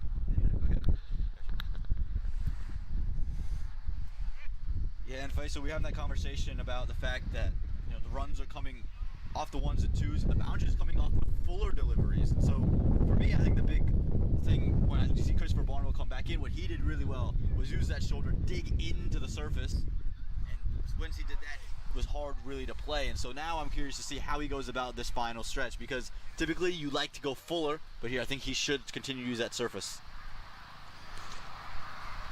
Starts off with a wide. All of a sudden you think that Raptors, they've gone into death bowling mode on this pitch.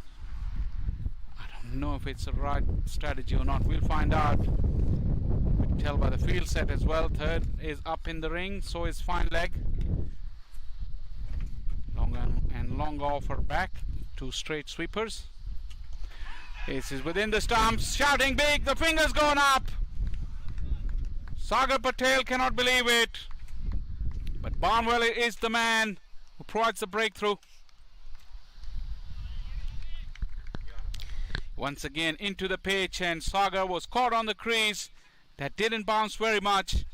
Plumb in front. One of the easier decisions there for the umpire. Sagar moved very quickly off his blocks, but the umpire has already made the call. And now Lightning losing yet another wicket. 97 for 7 after 17.1.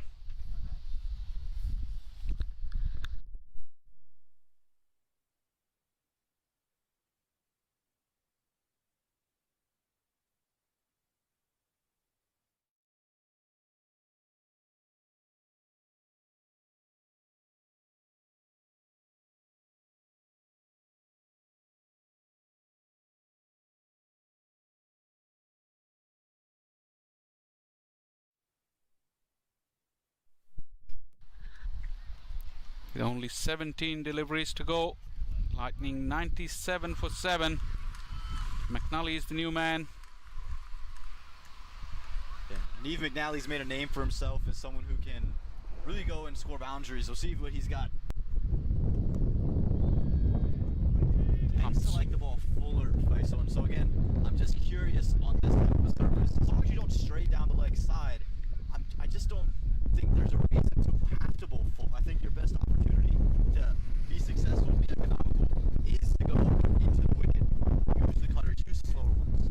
Yeah, wicket to wicket into the pitch seems to be the order of the day, but Barnwell goes for that slower delivery, thumped into the gap. Rajnanan is scurrying around. Excellent save. Couple of runs, good bit of work there from Rajnanan. Yeah, terrific work from Rajanan on the boundary. We've seen some exceptional boundary work today, but again, when I see that, I think of why are you going full? There's no need to go full. Just had to dig it into the surface. He's letting Neve McNally hit into his arc and score runs that way. 100 has been brought up in the meantime. Got the nick. Barnwell is celebrating, and the batter's walking away. Murthy it is. Got a faint edge. And Barnwell didn't even bother to look back to the umpire. I don't like to sell, like I'm telling everybody what needs to happen, but again, using the surface, you're gonna find rewards, especially on this type of a wicket, especially with the rain we're seeing coming in. The wicket's good, two-faced as it is, and you see it right here. Full couple deliveries ago, this time into the surface. Not a lot you can do on-off stump, and all you can do was push it straight to the wicketkeeper. It's very difficult to line you up from that length.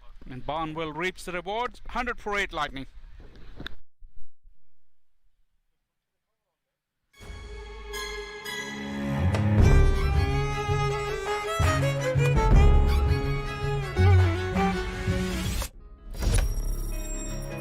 Even the best in the business needs a strategic partner to help them win.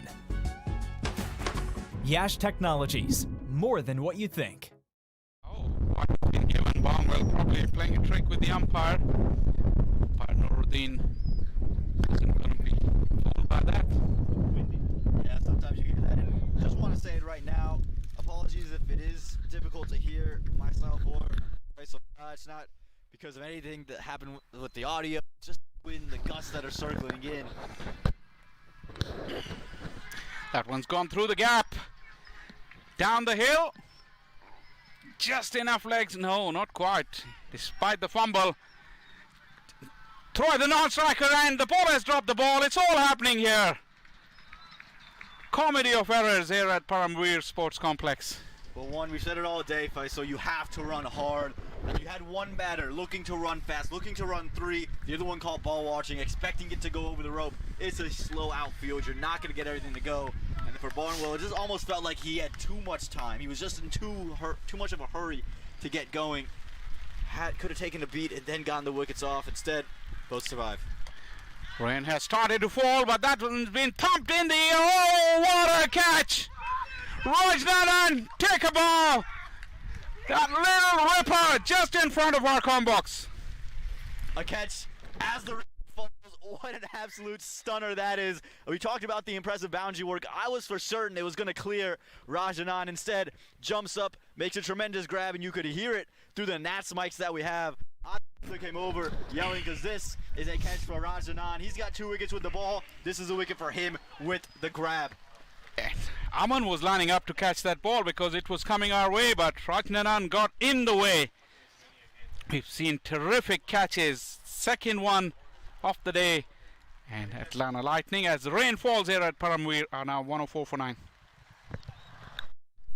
And I love having cricket. It is harder now than it was when we went off the first time. And there's not anyone near any of the covers right now. No one's ready to run in. And the umpires are more than happy to let the players play right now. We'll finish that thought later. 18 gone, 104 for 9.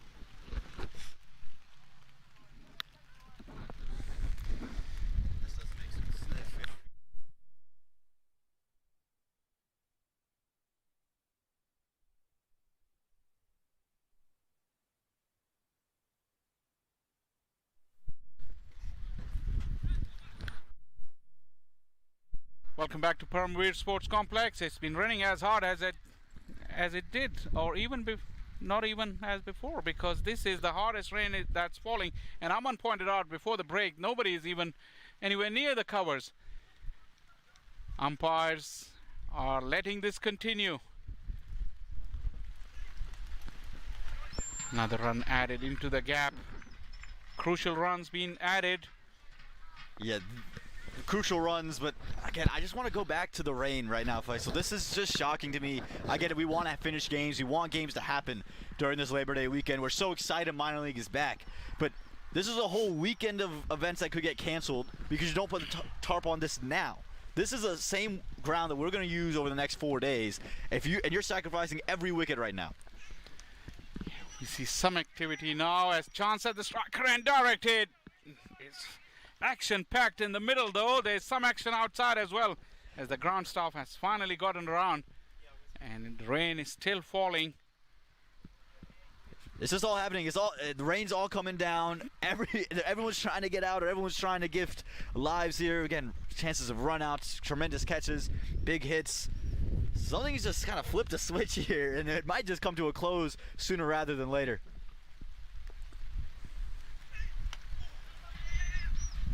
Another single, but bearing in mind that all the extra time was used up during the previous break, so any time lost now will definitely result in curtailing of the overs.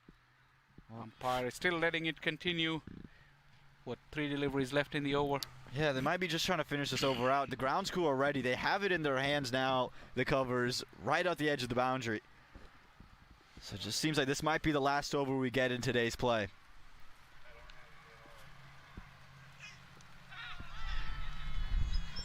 Joseph hasn't found the right areas all day today. That one once again straying down the leg side, got lucky. Obviously number 10 and 11 in. Fani Samadri is more known for his bowling. Yeah, and with the rain falling the way it is, it'll be a shame not to be able to see Fani Samadri with the ball in hand. Think about Sunny Patel as well, his main exploit with the ball. Also Junaid Siddiqui. So, unfortunate to not, you would think not be able to see them given what's happening out there today. But a good performance so far from the Raptors. Thumped down the ground, mid-off is up in the ring. Long on wouldn't be able to come around.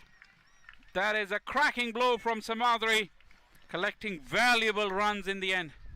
Yeah, and again, what has been the Achilles here of all the bowlers, it's when they get full, when they don't use the surface, and you gift the ball into the batter's arc. And Fani Samadri, while he might be a number 11, he's more than capable, if the ball's in his area, to put it away. He's done it for Seattle before, and now doing it for the Lightning, ironically, as it's starting to storm down. But again, have to be on a length on this surface, and if you're a team looking to play later into this weekend on this very ground, using the surface is the key to finding wins. You better listen to Aman Patel. Now the fuller delivery will result in a dot ball, but if you had the pitch map of all the boundary 4s and 6s, that point will be validated. The over has come to an end. Umpire Aditya Gajar is at the far end as the zingers light up. 19 gone, 119 for 9.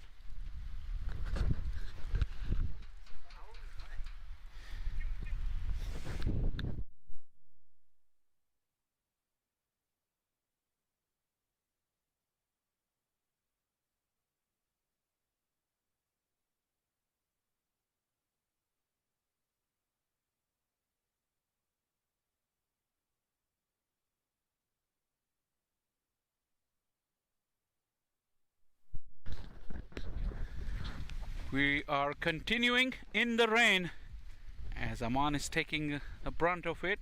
He's outside our tent. He's bearing the brunt of the sunshine earlier, and now the rain. Hard work, eh? It's not bad. When you're baking down in the sun, sometimes you just want to jump into the pool. Well, there's no pool available here. The rain comes in and cools you down. What's not cooling down right now, though, is the contest in the middle. We thought we might have just seen the last over of action, especially with the grounds crew getting to their spots, but no, they want to complete this innings. This into the pitch from Barnwell. Another run. Off of the Nelsons, 112 now. I just cannot believe this, what I'm seeing. This is the hardest rain that has fell, and we're playing. And for the long time that when we were off, there was hardly any rain. Patdinik and gone. That will bring the innings to the close. Christopher Barnwell takes his 4th wicket. He's started the things off for the Raptors, and he sure finished them off as well. Yeah, he just assessed conditions so well. He used all that experience, obviously the skill in which he has, use the cutters and the slower ones, but the ability for him to understand that, hey, we don't need to go full, use the surface, dare the batters to hit him from that length. That's why he's taken 4 wickets today. That's why the Raptors have looked really good today. And again, the big question mark I said coming into the Raptors season, that fast bowling department, right? How do you get back to that 2022 way where you were the most successful you've been, and it's because you had Colin Archibald and Matthew Ford, but you bring in Christopher Barnwell, Keon Joseph had his moments, Aditya Badala looks in pretty decent nick, and you add that to Rajanan and Adi Gupta, that makes for a formidable bowling core. I don't know if we'll get to see their batting lineup, but this was a good day with the ball for the Morrisville Raptors. With the bat, though, different story for the Lightning. Yeah, very indifferent innings. The wicket was difficult, we give them that, but they had a good partnership for the 2nd wicket, 51 for 1. It looked like they had recovered, but the biggest problem they had throughout the innings, they lost wickets in clumps. 2 to begin with to make them 56 for 3, and then again later on in the innings, wicket number 5, 6 and 7 falling really quickly and causing them to lose any momentum that they tried very hard to build in patches during the innings. But 113 on the face of it would, even on this pitch, feel slightly below par. Yeah, I would agree. I think slightly below par indeed, the losses and clumps, but we're going to see what the Lightning get to do with the ball. Maybe no covers are still on the surface, so it seems like we're going to get a second innings. Don't go anywhere. We're intrigued. We don't know what's going to happen, so I know you guys don't know what's going to happen. Make sure you tune into this second innings between the Morrisville Raptors, where they try to chase down 114. You're watching the 2024 Minor League Cricket Championship presented by Yash Technologies.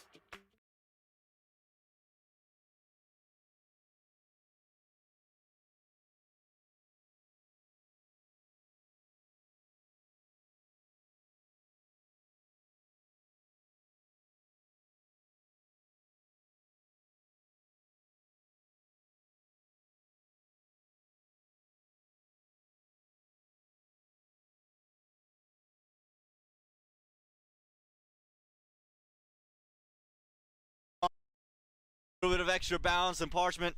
He's just confused. He's not understanding how these balls are picking up, but it's just the nature of the wicket. And Rajanan has his first bat. Down on one knee. Fielder's back paddling, but it will go over his head. First maximum of the season. Helped it on its way. It may go all the way. Yes, the fielder can only look over his head. Using the pace very nicely. Just struggling today. Firmly struck, was in the air, but away from the fielder. That is beautifully played. A couple of seasons, he'd be getting flatter. Yeah, but that was a freebie. Oh, good effort. Got lucky there. How often have we seen full toss? Oh, knocked him over. Rajanan makes the impact in the... It's a big shot, pleading, absolutely pleading with the umpire to get into his spell. Look at this straight away. Aditya Badala, you called for it right away. The skipper bringing in faith, and I think your point about the deep fielders are absolutely correct. Another full toss. This time, no fielder will keep that from being 6. Met gleefully by Sonia Patel. Chance to be ready to come back for the second. Low full toss this time, but same result.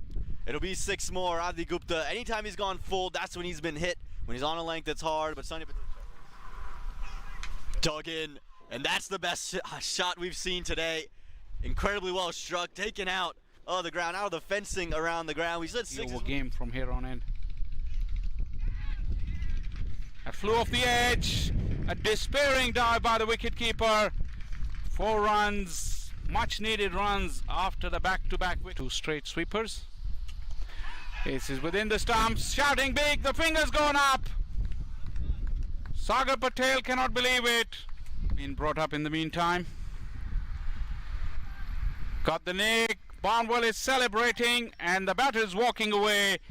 Murthy it is. Got a faint edge, and Barnwell didn't even... The wicket's off. Instead, both survive. Rain has started to fall, but that one's been thumped in the air. Oh, what a catch!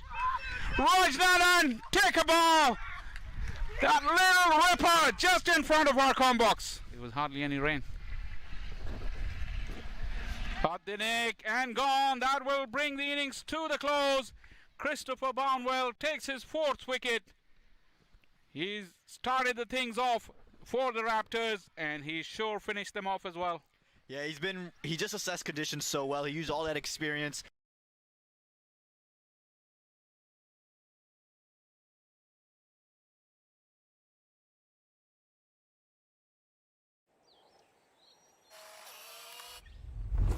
It's an impossible shot.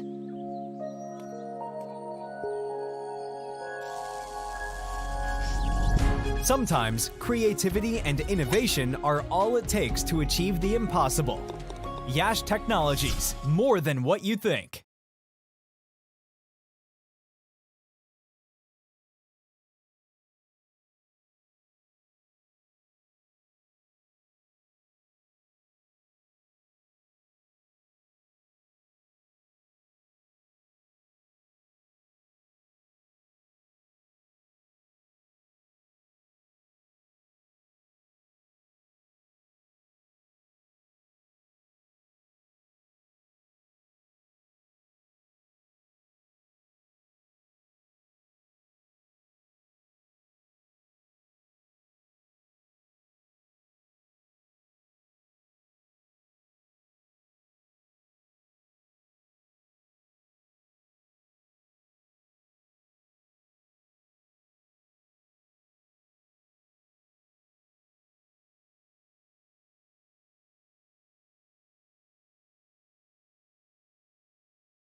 Well, hello there and welcome back to this 2024 Minor League Cricket Championship presented by Yash Technologies. And no covers on, and the players are out there.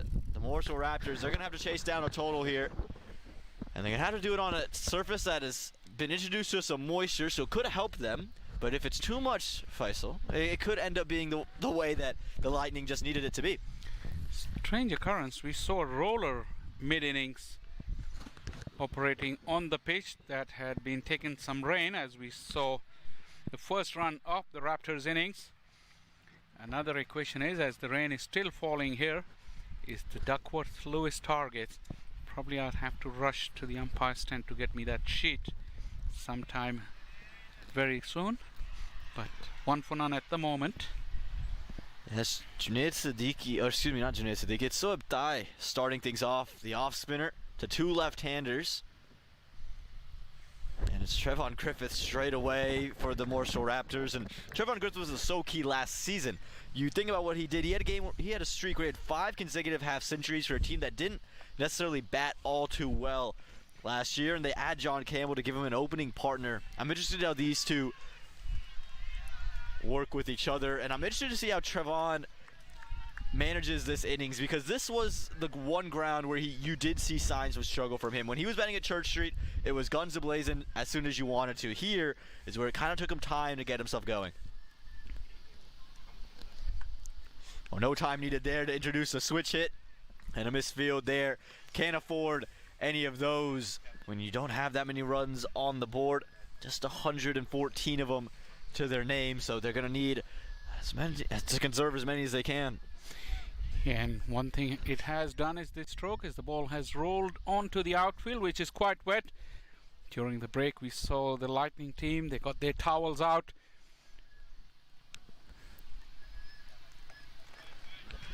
Not easy conditions there for bowling and fielding.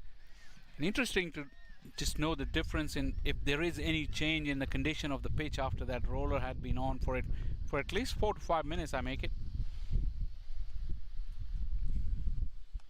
Yeah, I'm curious to see if the pitch does end up holding up a little bit better. There does seem to be a little bit of two-face if you're finding the length as we certainly speak, but the first over goes, and it's pretty similar how the first over went for the Atlanta Lightning. 3 without loss.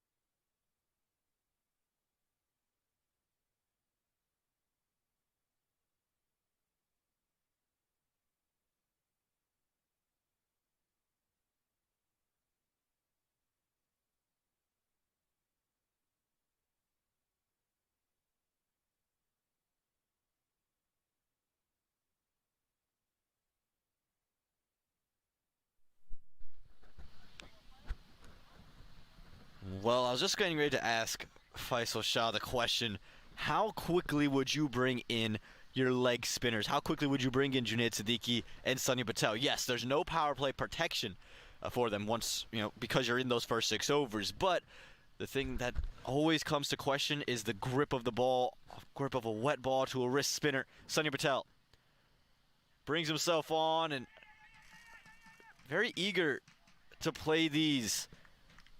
As you see a quick single taken, it was close on every front. You've seen already Trevon Griffith and John Campbell both looking to play that switch hit, that reverse sweep, and I'm just interested in that idea. Yes, there's no one out on that side of the field, outside the on the offside, outside the circle, but I'm just early on when you don't need a lot of runs, I'm not sure you need that shot straight away. And just see how Sunny Patel deals with these two left-handers. Yeah, he's using the wicket. We saw it. That one came up pretty nicely on Trevon Griffith. A little bit of extra bounce maybe. And if that does hold true, I think the Raptors won't mind batting on this surface. And to the umpire's credit, the rain has started to move on. It's just maybe a light drizzle, if anything at all. So it is pretty decent playing conditions. It's a touch dark, but still plenty of light to see that ball. This is better. I think this is how you got to play if you're Campbell and Trevon Griffith. You need less than a run a ball. Find your singles. Just push it into gaps. Wherever the fielders are on the deep, just hit it straight back there, especially with that long on-fielder.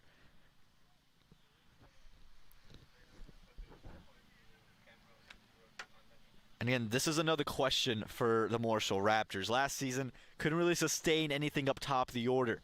So this year, you're going to have these two. Can John Campbell, the pro, can Trevon Griffith, the pro, can they sustain something at the top of the order? Looking to sweep again and nearly costing him his wicket. I don't know if this is the option. There's a deep mid-wicket, but even without that deep mid-wicket, I still don't know if that's the option. Play to the gap. Play one. You don't need more than that. Again, trying it. And I'm just, again, unsure of this option for Trevon Griffith. He's adamant on playing it. But to me, there's just no real reason to show this type of aggression with this total on the board. I know DLS is playing a factor, and actually Faisal Shah, if you're wondering where he's been this over, he's gone over, ran over to get the DLS sheet. Just see what exactly Trevon Griffith is targeting. Switch hit again. Again, I just don't think this is a good option. Long on and deep mid-wicket or out in the deep. There's a single there any day of the week. 2 overs gone, 7 without loss.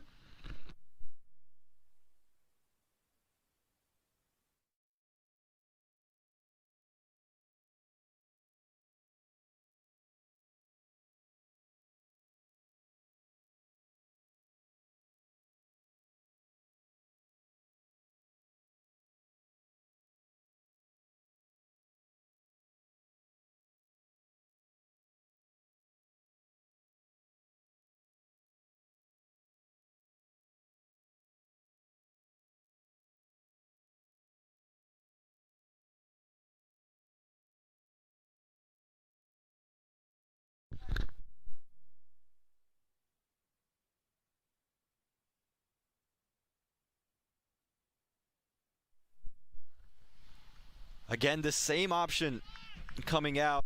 Just looking to play this one shot. Faisal, I'm struggling to understand the rationale behind it. Either he's just too confident on that stroke, or seeing at the wicket, he thinks that's the best option. That's a terrific delivery. That, you can see just a hint of turn in the surface as well. And this is what you're going to hope for as a Lightning fan. Yeah, and playing those reverse hit or switch hit can easily put a spinner off. So probably he's tried that, but credit to the bowlers, they haven't left their length. They're still persisting with good areas. So Trevon Griffith may need to come up with something else. Goes with it again. This time gets it on the full and is racing towards that mid-wicket, that deep cover boundary. And they'll pick up a couple of runs. And again, this is another thing we talked about, the lengths in which you bowl on this surface. Anything that's been full, that's where you find your runs, but everything on a length has been hard to come by. And Faisal, you went over and got that DLS sheet for us, so I appreciate that. But here we go, 3 overs. At the end of 3 overs, if you haven't lost a wicket, all you need is 14 runs. 5 overs will constitute a game, Aman. This is a big shot, big appeal, wow. They really put umpire under pressure. Nuruddin signals a leg by. But the reason I bring up those 3 runs is because you can't do this. You can't throw your wicket away. This is very close. He's come all the way across. Nuruddin's going to say it's going down the leg side. From our vantage point, can't really give you a definite conclusion on that. But if you start losing wickets, that's when it becomes a tall task. It goes from 22-5 to 25-5 and 29, 34. Can't lose. That's better. That's the area you want to attack, straight down the ground. You'll fetch 4 runs that way as well. Again, much better. Doesn't need to try the innovative strokes. Just go play straight. Again, the point that we made so many times, you bowl fuller, you allow the batters to swing the bat in their arc, and once again pays the price for another boundary. Runs are hard to come by when you get the ball into the pitch. Anything fuller in the arc, batters are prepared to wheel the willow. This one straight up. Cries for catch it. Bowler running underneath it. And nearly made a meal of it. He'll take it in the end off the carom. And I think all the Lightning's hearts stopped for a moment. They celebrated, and then we're waiting because it just kept coming in and out. But Sohaib Tai, after leaking the boundary, gets John Campbell. It's a big wicket. It went miles in the air. Under the grey skies. It's never easy, but he did one thing right. He called loud. camped underneath the ball. 1, 2, and third effort. The ball pouches into his hands, and that is an important wicket. Ty gets the breakthrough for the Lightning. The drums are beating. Raptors 14 for 1.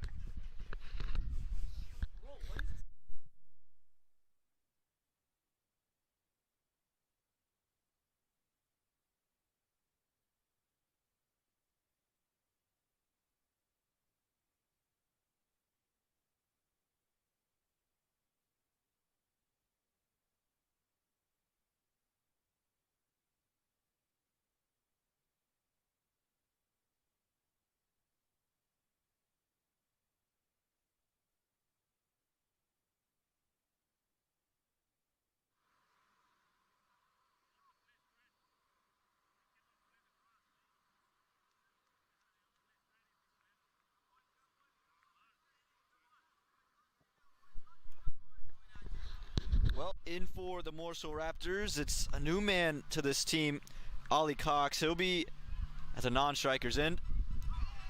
As you see, Sunny Patel just undoing Trevin Griffith there.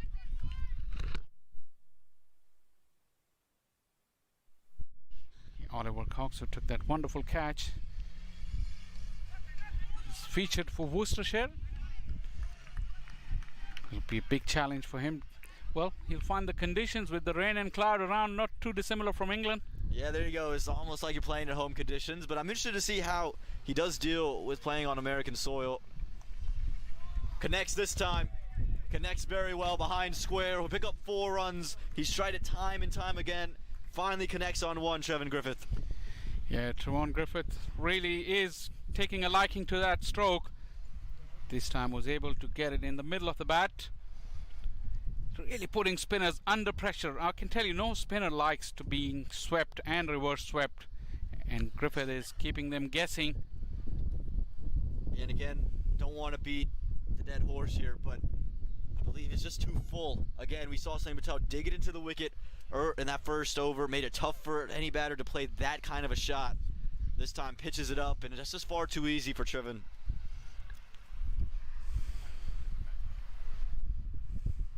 This time goes with the reverse and does it beautifully. This time through point. It's going to be 4 more. That is even a better connection. It really made a sweet sound of his bat. First the conventional sweep and then the switch hit. Powerfully struck. And that's Trevon Griffith for you. A lot of people thinking he's the next major leaguer to come out of minor league. He's the next guy to make the jump, and he's showing why right now. Yeah, that's smart. That's really good batting there. Takes the 2 boundaries, and then the one that's on a length, just tuck it into the leg side, get your single, and keep the strike rotating. Yeah, that's clever. Having seen Griffith over the years, there is this side to his game as well. He likes to take the opposition down, but then he doesn't want to give it away. Keep going on. That's why he piles on those big scores. He's not just flash in the pan 20 or 30 quick runs and then he gets out. When he gets in and gets the opposition down, he likes to score big. Cut and cut well. Ollie Cox, welcome to minor league cricket. Just gonna hold up short of that boundary, but came straight off the screws of the bat there to close out the 4th over. Make it 25 for 1.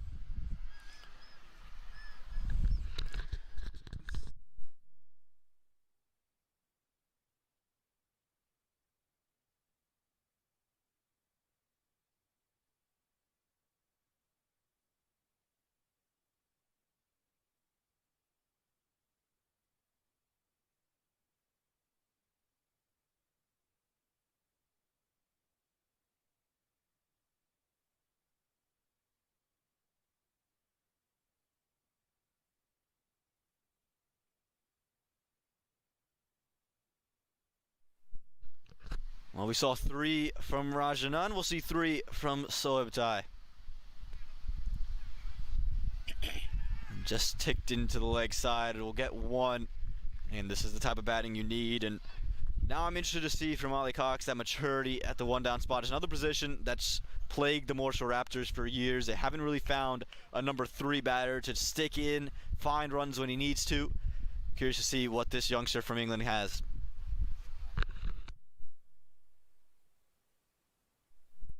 And together with Aaron Jones, who will be joining the Raptors team very shortly after their trip with the national duty, yeah, that could make a formidable middle order. Because Jones, we know that he's technically very well equipped, and also who can forget his innings in the World Cup.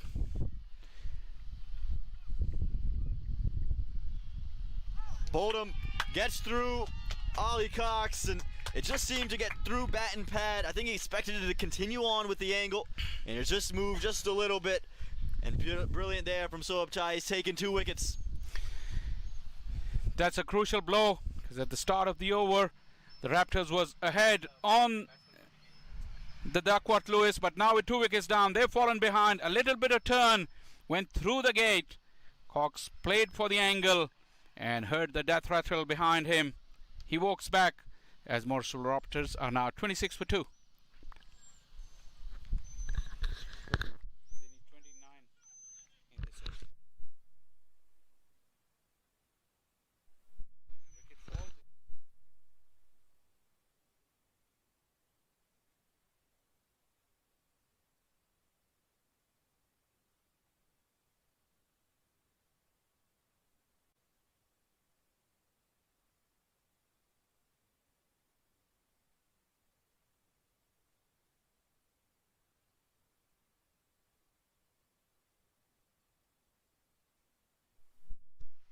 Well, Ollie Cox goes, and it's Sanjay Stanley who makes his way out into the middle, the former under-19 vice-captain a couple cycles ago.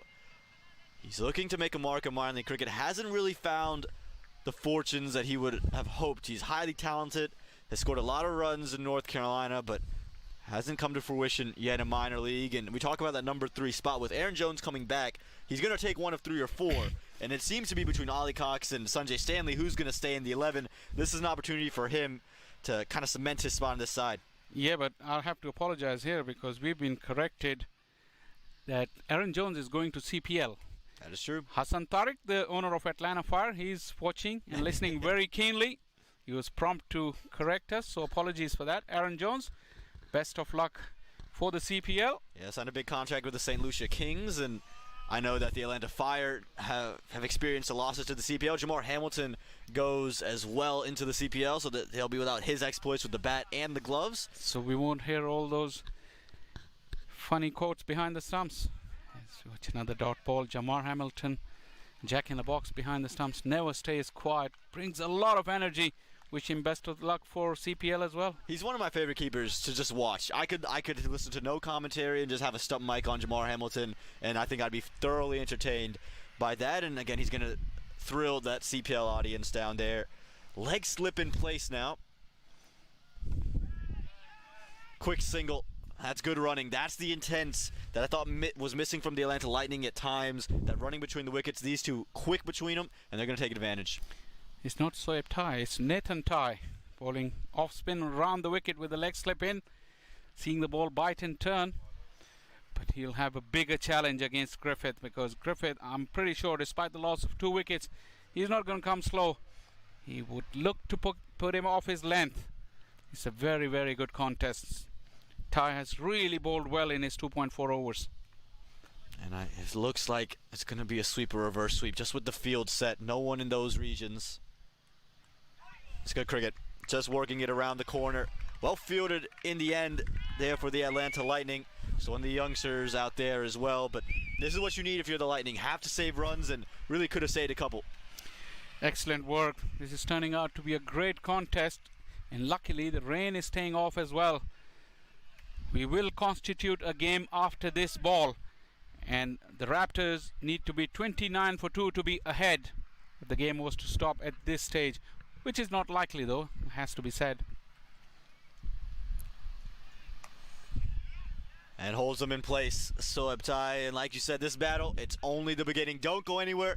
Refill whatever drink you're drinking, because we got one in store for you guys. 5 overs gone, 28 for 2.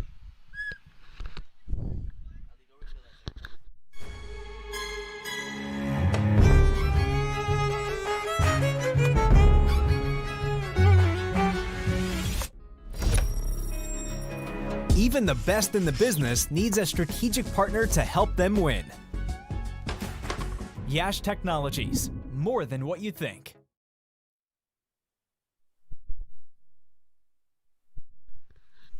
It's game on here at the Paramveer Sports Complex. You can see a bit of blue sky here and there. The breeze has stopped and it looks like we might get a full game at the end of all that. Yeah, would not have guessed that maybe just 20 minutes ago with the rain coming down the way it was, but the umpires were keen to play on, and this is why. They saw what was coming in the forecast. They knew it was going to be pretty decent conditions if they could just get to this point, and the game, you have to say, is pretty evenly poised with those two wickets coming off those Sueb tie overs, and now it's Junaid Siddiqui, a leg spinner, coming into action. He's a very, very able cricketer, Junaid Siddiqui. Gives it his all wherever he plays. A bit of a Shahid Afridi in his run-up and bowling action.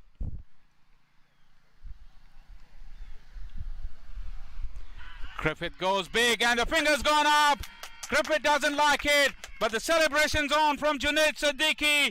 This is a massive wicket as Griffith walks back and the Raptors are in a spot of bother. Well, Griffith is unhappy because he was claiming there was a bat. That's what he signaled to the umpire straight away. There might have been a couple of noises, but for me, this is on Trevin Griffith. You cannot play this shot here. It's on a length. Straight away, he showed his bat, but this is on a length. This is not a shot to play. Go straight down the ground. You've lost 2 wickets. You're still in a position to win this game, but you have to stick there in the middle. Again, did it come off the bat? That question's remained to be seen, but was it a bad shot? That question has already been answered.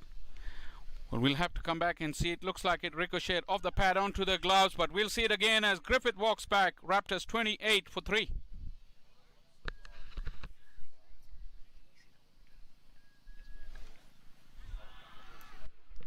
I think it hit the pad. Here's another look at this.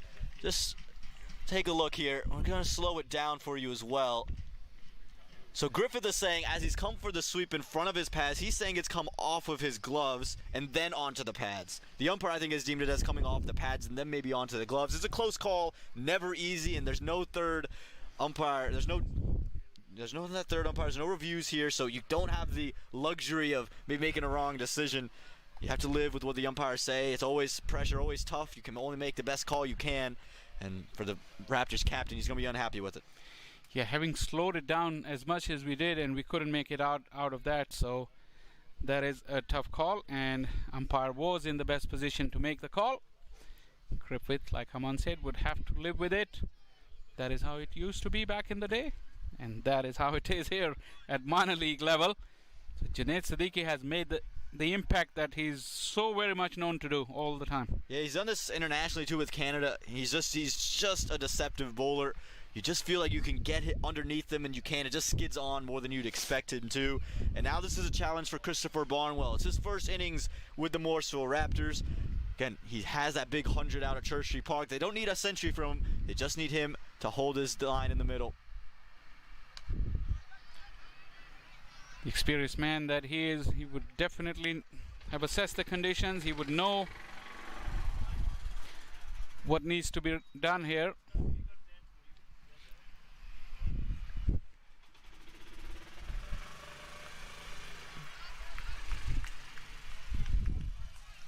I like the approach so far from Barnwell. He hasn't done anything too risky. You don't need to. Yes, are you going to fall a little bit behind DLS, but the rain is starting to move further and further away.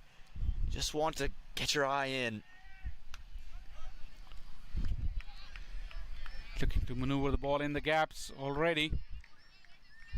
Finding the fielder, but yeah, that threat of immediate rain is gone, so everybody can concentrate and plan for the 20 overs ahead. Never easy in these conditions. Big Nick! Barnwell has walked back to the umpire, turned his back to the action, and the umpire hasn't made a call. And finally, wow, what drama! Belated call. Finger has finally gone up. Well, it was a late call. I thought I heard a sound from back here, and Barnwell had no objections to going. He wasn't going to walk until the umpire told him to, and the umpire took his time, made the decision. I love the shot of Sunny Patel on screen, though. He was absolutely animated. He thought it was out. Take a look at this. Yeah, that clearly comes off. Again, straight away celebrations. Barnwell looks away, and there was a shot of just Sonny Patel, confused, couldn't believe Barnwell wasn't walking. As soon as the finger goes up, biggest celebrations you've seen. And the Raptors, they're doing what they did in 2023. They're collapsing from the top down. Yeah, I think Barnwell knew from the get-go. He just turned his back to the action, just tried to pretend that he hadn't hit it. But as soon as the finger came up, although belatedly, he had no complaints. We heard the nick here. Aman did as well. And that is a big, big wicket here. Raptors now 28 for 4. This is what you wanted from the Lightning. This is the passion, the aggression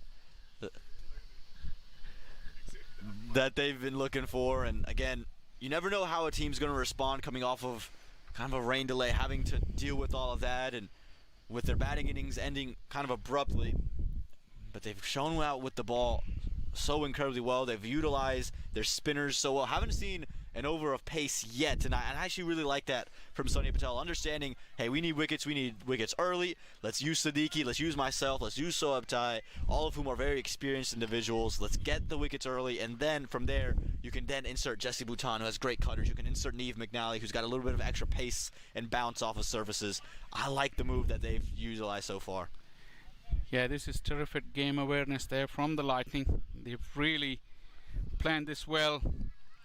Double wicket, and could be a double wicket maiden, Junaid Siddiqui. And it indeed will be. What a sensational start from the leg spinner.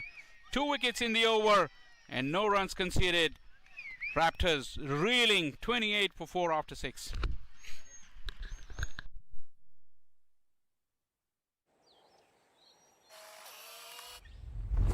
It's an impossible shot.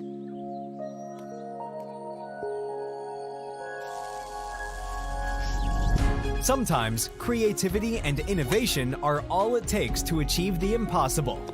Yash Technologies, more than what you think.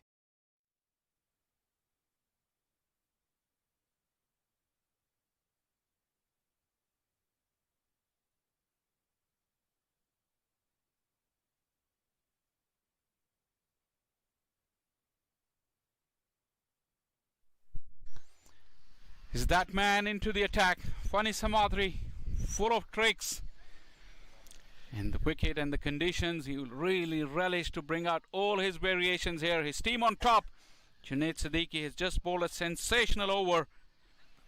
And from here on in, Raptors will have to dig deep to get out of this hole. If you're not familiar with Fani Samadri, all you need to know, in 30 matches, he's got over 70 wickets to his name in minor league cricket. He just takes wickets. He was the real reason why the Seattle Thunderbolts won the championship in 2022. He was part of the reason why this Lightning team made the playoffs last season.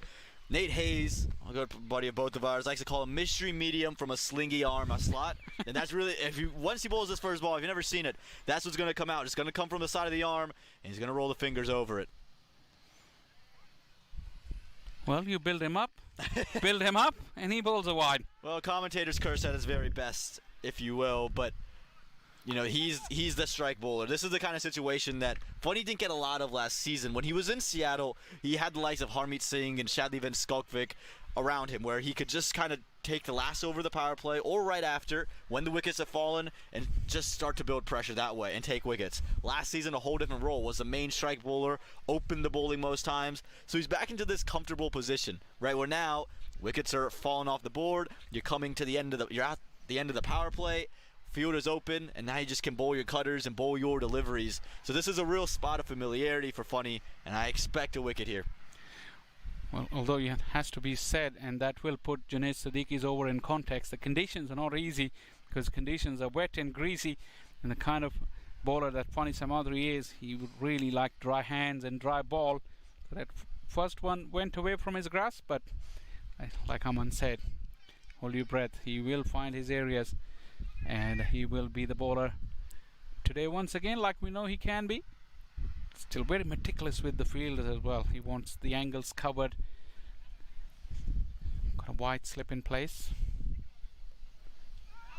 Oh, went past the edge. That is the spot that Fani Samadri is so familiar and so popular to do that. He's done that game after game after game. And that's where he's so good, on that length, he can bowl any delivery he wants. He has the leg cutter, the off cutter. He can go slower. He can go seam up and swing it back, can go seam up and swing it away from the right-hander. So when he's on that spot, it's a little slower, but because the keeper is up, the batters are rooted to the crease. Once again, not happy with the grip of the ball. Second one wide of the over. But you could see what Aman was telling. He's very, very strict and very, very particular with his lengths, and that's where he can bring out all his variations from the same line and length. Not easy for batters to go hard against him. Once again, goes past the outside edge, so 2 wides and 2 playing a miss. And right there is exactly why the keeper being up is so tough for these batters, because the way you take away Funny Samadhi's strength is you just step out, and then because he's not express pace, you have time to go hit through the line. But because he gets the ball to nip around and gets it to cut, and the keeper is up, you're always in danger. If it passes you, if your foot's out, you're out. So this is the bind he puts batters in. It's why keepers keep up with him, and it's why he's so successful. Yeah, you balanced as a batter has to be spot on with keeper standing up. And the bag of tricks from Samadhi. Attacking the stumps. Nowhere for the batter to go. This is brilliant. This is really brilliant, and I like it from Sunny Patel, the captain, too. Recognize wickets are down. All right, Funny, come in, because now you get to build pressure. And if you try to take on Funny Samhadri, you're probably going to lose your wicket. But now you have 2 overs of Sunny Patel, 2 overs of Junaid. You have 3 overs of Junaid Siddiqui, and you've got 2 overs of Shoaib Tai left in your arsenal. And if you try to attack any of those guys, it's proven wickets are going to fall. That was that slow delivery. It never arrived. Kept Stanley waiting and waiting and waiting. Stanley will be feeling the pressure now. One of 7 now.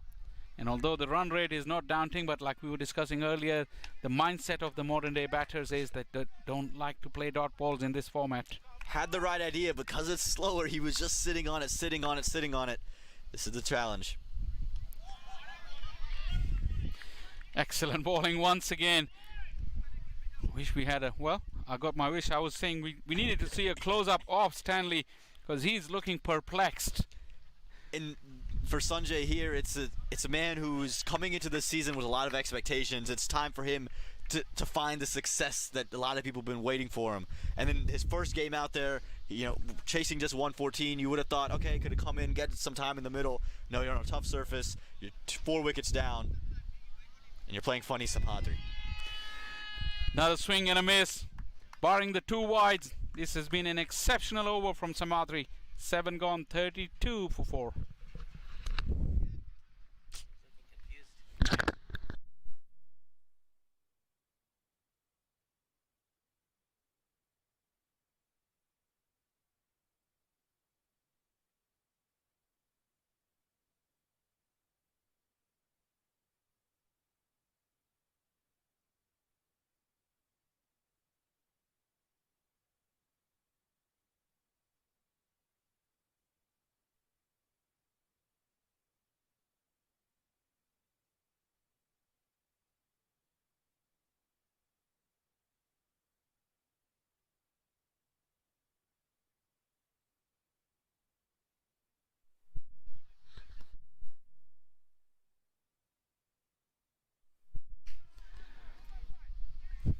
Junaid Siddiqui will continue.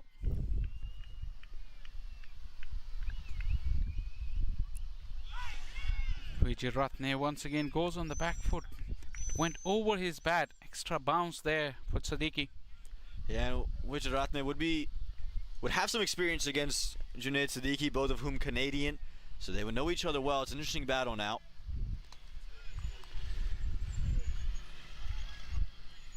Finally a run off the bat. That breaks the sequence of 12 deliveries? Yeah, don't see that often in T20 cricket, Faisal, but you know what, that's what minor league cricket's all about. It brings out the unexpected. It does indeed. I'm just thinking what Raptors need to do now. Power play is done and dusted. There are some gaps in the field. They've got to find the bat. Just put bat to ball. This is a big heave. And chance. Oh, it always was going away from the fielder. Looks like it was Jesse Bouton. He's a good outfielder, but could not cover the ground to get his hands onto the ball. Would have been really exceptional if he would have gotten there. He had a run around, it was swirling on him. Never easy running backwards also. And you know, when you talk about Sanjay Stanley, there's not a need for that shot, but take a look at this. He's done really well. Very nearly got there. It's just always tough running back. Sanjay Stanley giving a life. Like I was just saying that the Raptors batters, they just need to put bat and ball, try and find the gaps inside the 30-yard ring and just start running some singles. The run rate, despite all that chaos, the required run rate, it's still only 6.49. It wouldn't phase modern day batters, but 4 wickets and the stranglehold. It's the pressure, just that consistent bit of pressure, and that's honestly why Sanjay played the shot he did, tripping it up into the air. He's not going to play that shot if he's got time, and they're getting these singles. But you mentioned 12 consecutive dots followed by a single. He wanted to find a boundary wide of long off rather, and that's where the challenge is now. You have to, that mental game we mentioned earlier, Faisal, you have to balance the desire and the want to see a boundary to the need of your team to have you there. And even if you play a couple more dot balls, as long as you're in the middle, you'll find rhythm. Set up. Oh, wonderful effort. Superb effort there. Just never arrived. Once again, set in the pitch. And Sunny Patel, the skipper, felt like it hung in the air for nearly an hour. Just held there forever. Just take a second look at this. Again, short, looking to pull it, and it was just chipped and just far enough out of reach. Like I said, didn't feel like it ever got to the captain out there. Hit over's gone, 35 for 4.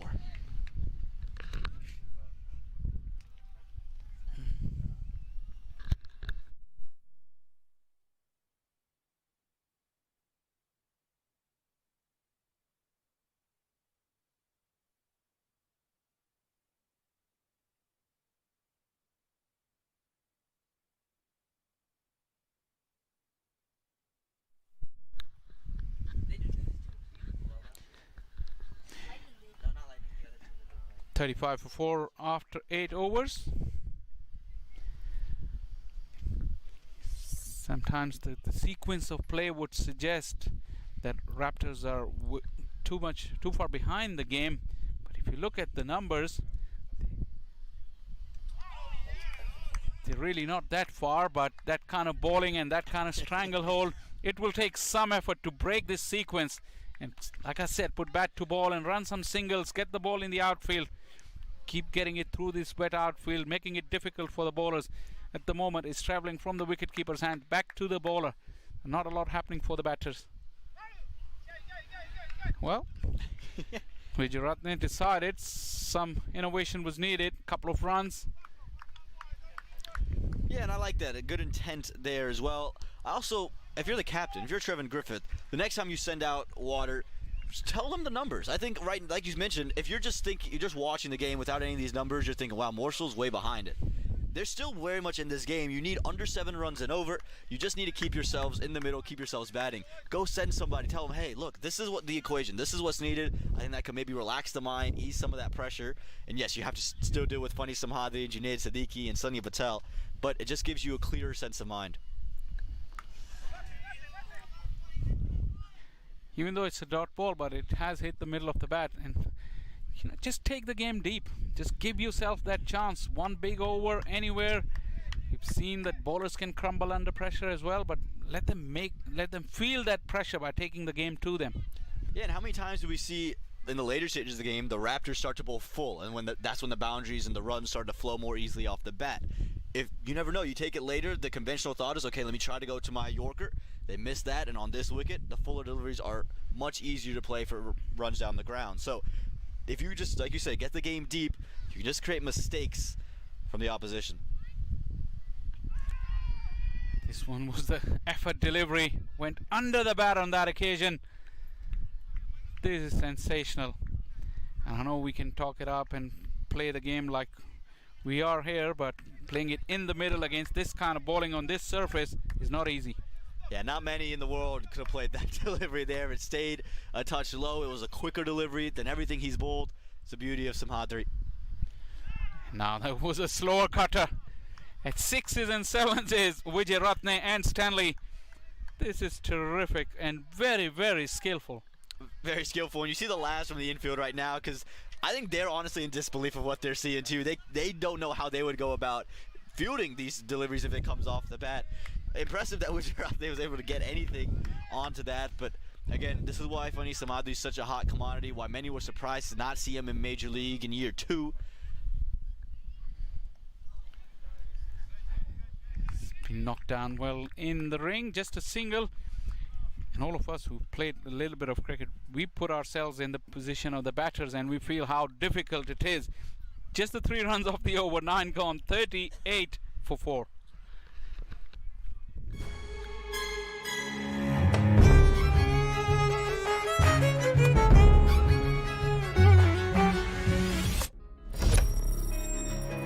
Even the best in the business needs a strategic partner to help them win.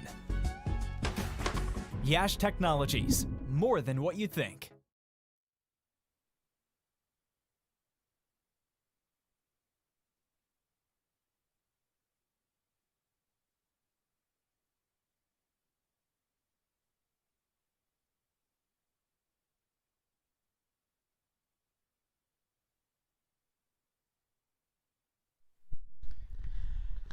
Three for 2 for Siddiqui in 2 overs. He's looking to more some more inroads. The slip is in place. 2 fielders in the ring, saving single on the onside and 2 on the offside. Strays onto the pads. That's the stroke that the Raptors needed. Breaks the shackles. Vijay Ratne with a maximum. Yeah, we just talked about it, right? Sometimes bowlers can, if you just hang in there, can give you a loose one. We saw the Raptors do it, and now we're seeing Junaid Siddiqui and the Lightning do it. Straying down the legs, and any length that far down the leg side is easy pickings with no one out in the deep on the leg side. Far too easy, and exactly what you said, the shot the Raptors needed. Could this be the way to send some relief to this team? We saw drinks being brought in. I'm sure there was a message along that as well. Vijay Ratne could hold the key to this match. It's not a lot in this game. Once again, clever stroke. Will only get a single, but that's all it's needed after that big hit. That run rate, who's threatening to touch 7, has really come down after that hit, back to 6.47. And all of a sudden, you've got your runs for the over, Faisal. You don't need it. You don't need to do anything more. Don't need to force anything. Now, if you get a single, it's a bonus, right? This is where the game comes to life. This is now about mindset and mental fortitude. Yeah, it could be if the ball's pitched up, you might think, oh, maybe I just have a whack at this one.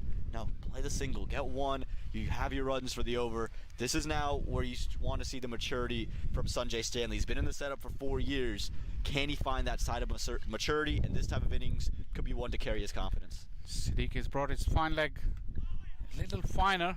Probably I thought he was going to go for that quicker delivery, but another single. And as good as Siddiqui is, we know that with wrist spinners, there's always a possibility of a drag down. There's always a possibility of a full toss. You put him under pressure in the first 3 deliveries, and that's the time where if Siddiqui buckles, you got to be ready to capitalize and make it that big over and just catch up the lost ground in the previous overs. And that's why the 3rd over of Siddiqui was always going to be interesting. Yes, he's bowled incredibly well, but the batters now, they bowl to these same set of batters. Are they now used to him? Do they understand what's going to come at him? Could you have just held him back maybe 1 more over? I get going for the kill, but sometimes you have to look at the bigger picture. Well, that must have been a thought before this over. Skipper must have thought about it. How much do you think the wet ball has to play with it? Do you think because the ball is going to get harder to grip, they're just trying to get his overs in now? I don't think the conditions going to really change in the remaining part of this game. What it is that Siddiqui's 2 overs and Samadri's overs, the ball hadn't traveled a lot into the outfield. So he must have had a dry ball, but he got hit for a 6 in the start of the over. It'll be a bit difficult to control, although the fielder lets him down there. So 6 followed by 4 singles makes it a very good over. Yeah, the best over we've seen so far today for the Raptors since the 2 boundaries off of Trevin Griffith's bat. But again, this is the type of over, the type of way to play, and for the Lightning, you can't have that either, right? You have the fielder in place, you've stopped it, you've clogged it up. Even though you've put so much pressure on it, look at the numbers. You're still very much behind the game. You have to keep the pressure on. before the start of the over,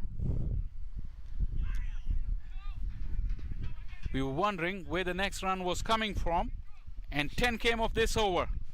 At the halfway stage, the Raptors are 48 for 4.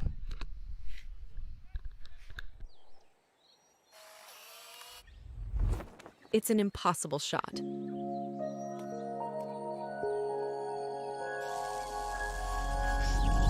Sometimes creativity and innovation are all it takes to achieve the impossible.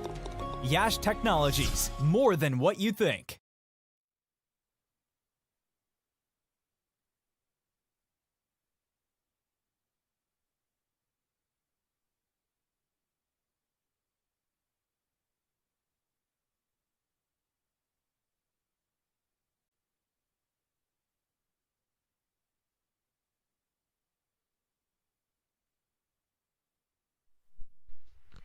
A change of end for Captain Sunny Patel. Started his innings out at the end. Junaid Siddiqui was bowling. Now has switched it over, and he's said, all right, they've seen 3 overs of Siddiqui's leg spin. I want to bowl my 3rd over of leg spin. I'm curious to see what he bowls here. When he was on a length, it was hard to deal with. The only time he got hit around was when he got full to Trevin Griffith. Short into the leg side. Cries of catch it, and does it. Ball just never got there, and Sanjay Stanley would be very disappointed with that. Thought he had connected one out of the screws, but just never really got on top of it, and straight to the hands. That's where the Lightning were good. When they were offered opportunities, they were able to capitalize. You could feel it was a long hop. There was an opportunity, a half cracker. Stanley, as soon as he hit it, he knew it didn't come out of the middle. Excellent catch in the deep. Not easy in these wet and greasy conditions, but Stanley walks off. Yet another disappointing failure for him. Gone for 4, Raptors 48 for 5.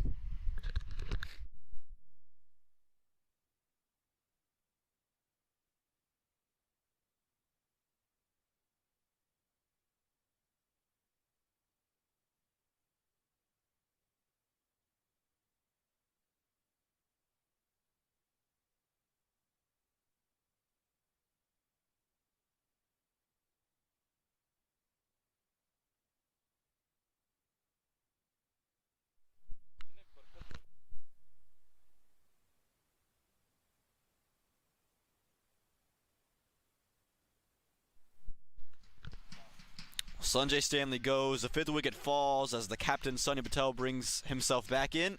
We'll see the premier spinner from the Morrisville Raptors is Raj Nanan, who hits a long ball, Faisal, but not exactly what's needed. He has played up in the East last season and had a couple of handy knocks where he held his end of the wicket. So if he can do that here, then the Raptors will be more than happy. Yeah, they need a partnership of some sorts. Right, the modern day batters, I mean, like these conditions, the batters who are good hitters of the ball, it's very hard for them to graft, even if it is for like a couple of overs. Good tickle into the leg side. They could push for 2. Says no with the Jaratne. He not interested in that 2nd run, but again, the right mentality from Nanan. He's just saying, okay, even if it's going to be short, I'm just going to sit here and tuck it around the corner. I don't need the 6. I think that's maybe where Sanjay Stanley faltered.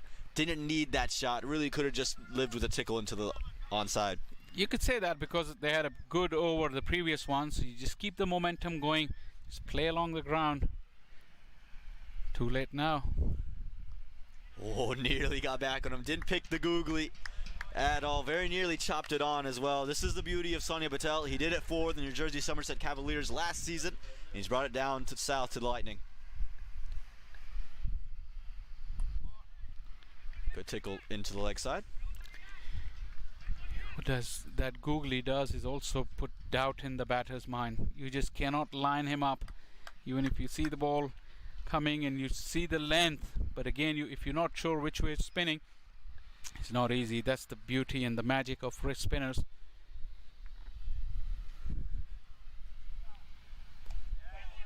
Well bowled that from Sunny Patel. The length very, very good. Not much Rajanan could do with that. And again, as he comes in, this is now his 3rd over, Sunny Patel.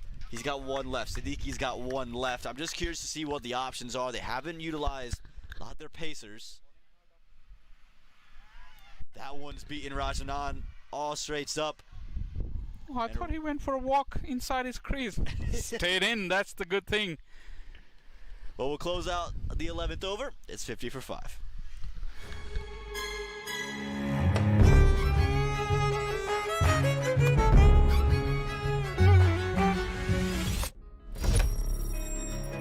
Even the best in the business needs a strategic partner to help them win. Yash Technologies, more than what you think.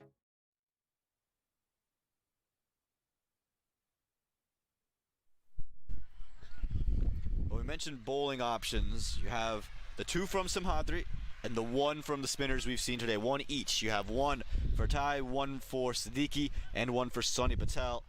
And it looks like they're going to utilize Soeb Tai and finish out his stint. They still need to come up with the fifth bowler. Yeah, is it going to be Jesse Bhutan? I think he would be the pacer I would look at, just because he does bowl a lot of those cutters.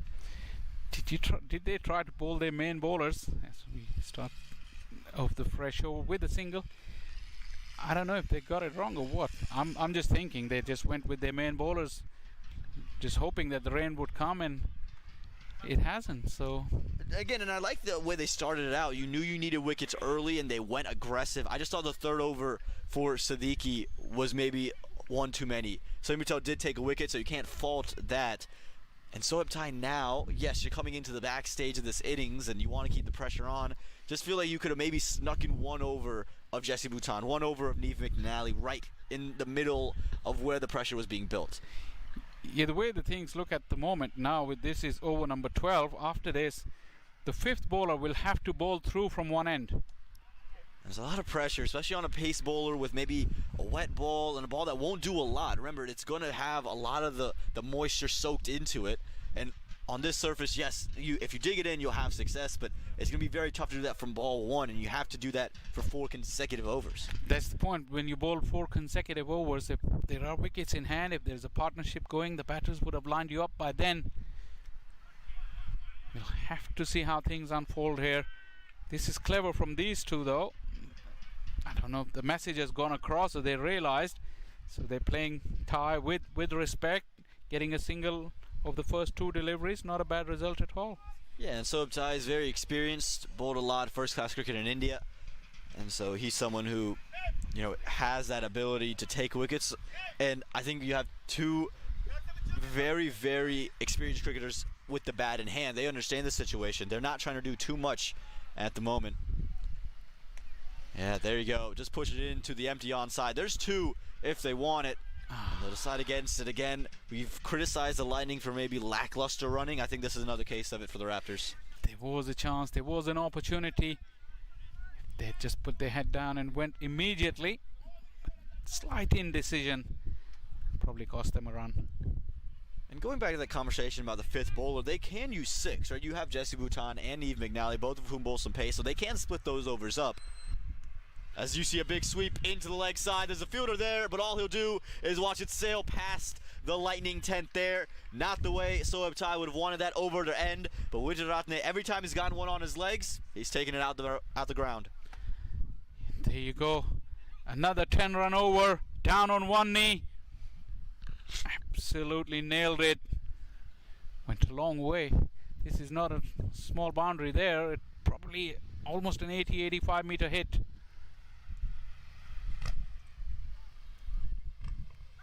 This should be out. It looked like there was a sound. It sounded like it from our vantage point.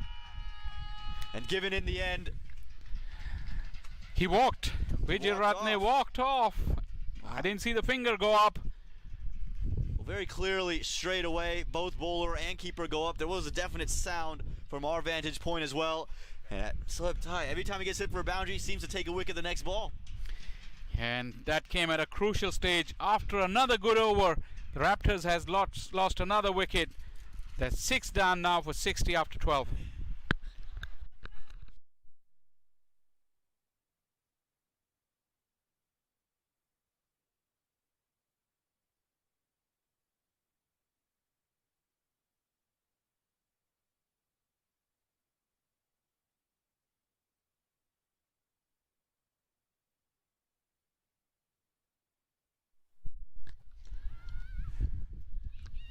Well, just as we were speaking of how maybe the tides have shifted back towards the Raptors, Sohabtai gets in the wickets, and the aggressive nature of their bowling selection has worked for them.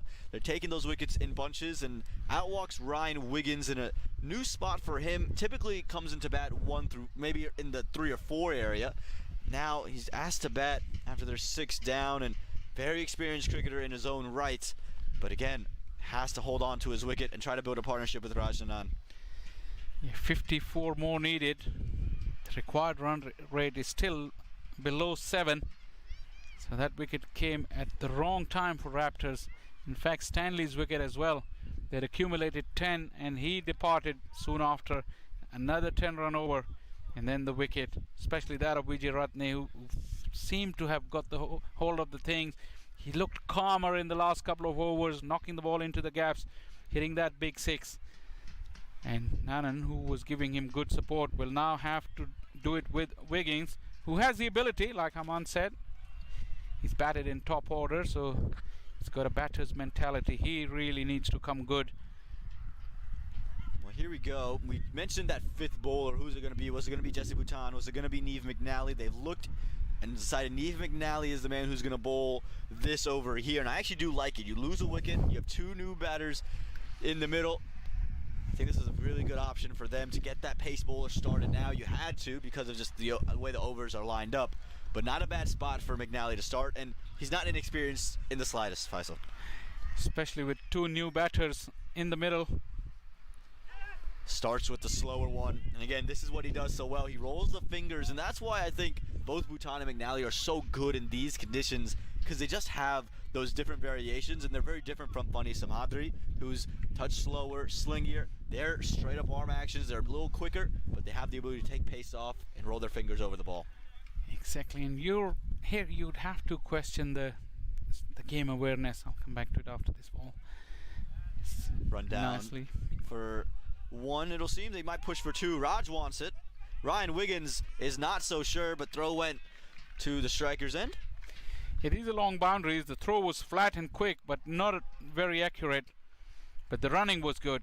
You can't fault the fielding, but you have to appreciate the running, and that's the intent that Rajnanan had. Yeah, I was wondering if the Raptors had this bowling card in their mind. Those 2 wickets that they lost, Stanley and Vijay Ratne, probably they would have just hung in there for a little longer, put the 5th and 6th bowlers under pressure. Firmly struck down the ground, and I exactly agree with you. It's not like these 2 teams are unfamiliar with each other. This is a yearly rivalry. They play at least 2 games a year, it feels like, every season. And you would have known McNally's in the dugout, Jesse Bhutan's in the dugout. You would have seen Sunny Patel. Junaid Siddiqui's been part of the Lightning for a couple of years. So it might have been your first time seeing him, but he opened the bowling, right? You had an opportunity as a middle order to see what was happening. Like you said, just probably could have just hung around a little bit and not try to force the issue against those bowlers. And take your chances when the field is spread out a little bit. McNally got a little full. Easy one down the ground. Yeah. How would that equation look if it was 63 for 4 now? It's very, again, these wickets are so crucial. It just gives you so much more insurance, right? You can take the game very deep, and then if you get out, you have people behind you. But right now, it feels like if you lose Wiggins or Nanan, you're really exposing some of that lower order. You're going to look at Aditya Gupta, who hasn't really batted a lot in minor league cricket. Aditya Badala, who posts a lot of batting videos. We talked about it on Instagram. We'll see if it translates, but hasn't been given a lot of responsibility with the bat here. There's a lot of question marks. Keon Joseph, he'll have to come out and bat. So you don't want to expose them and leave the game for your bowlers to win it. Absolutely. Absolutely. Tickled into the onside. That's good from Ryan Wiggins. Again, you just saw it's just really just a poke at it. Didn't really try to do much with it. Knew that there was a gap. Went to play it. Absolutely. This is the way to do it. 4 runs off the over already. They still need below 7, so they're almost up with the rate for the over. Take it over by over. This game's 2 sounds on that bat and then the pad for sure, but good bowling from McNally. Just pulled the lengths fractionally back, and that angle just undid Rajanan a bit. And the line was tighter too. There was no room to maneuver there for Rajnanan. That is good bowling. McNally, having said everything about 5th and 6th bowler, McNally is a very able performer. Good length on that occasion. Yeah, he absolutely is. Calling him the 5th or 6th is just how it's stacked down today's match. He tends to open the bowling a lot for the Atlanta Lightning and has done it in years past. So not surprising to see his first over be very good for the Atlanta Lightning. 13 done, 65 for 6.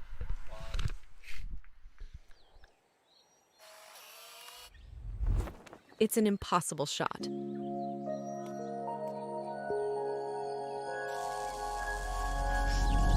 Sometimes creativity and innovation are all it takes to achieve the impossible.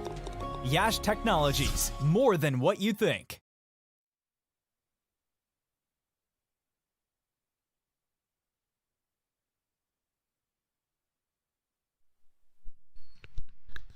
Well, the equation now, 49 needed from 7, so exactly 7 and over. And you can just see a huddle to the left of your screen. Features Siddiqui, his captain.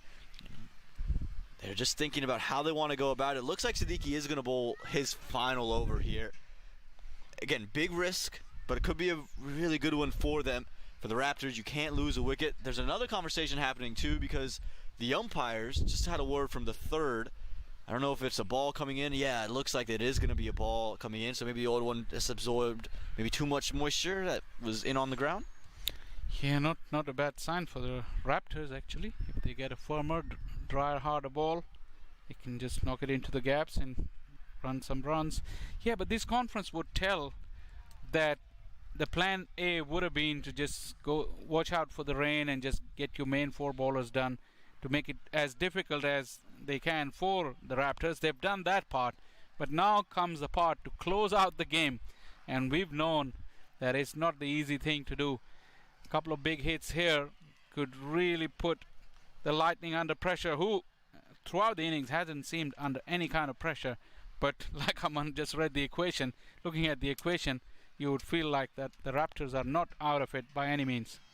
Well, pardon me, it's not going to be Junaid Siddiqui. They're going to hold him back. It's going to be Sunny Patel bowling back from the end he started at.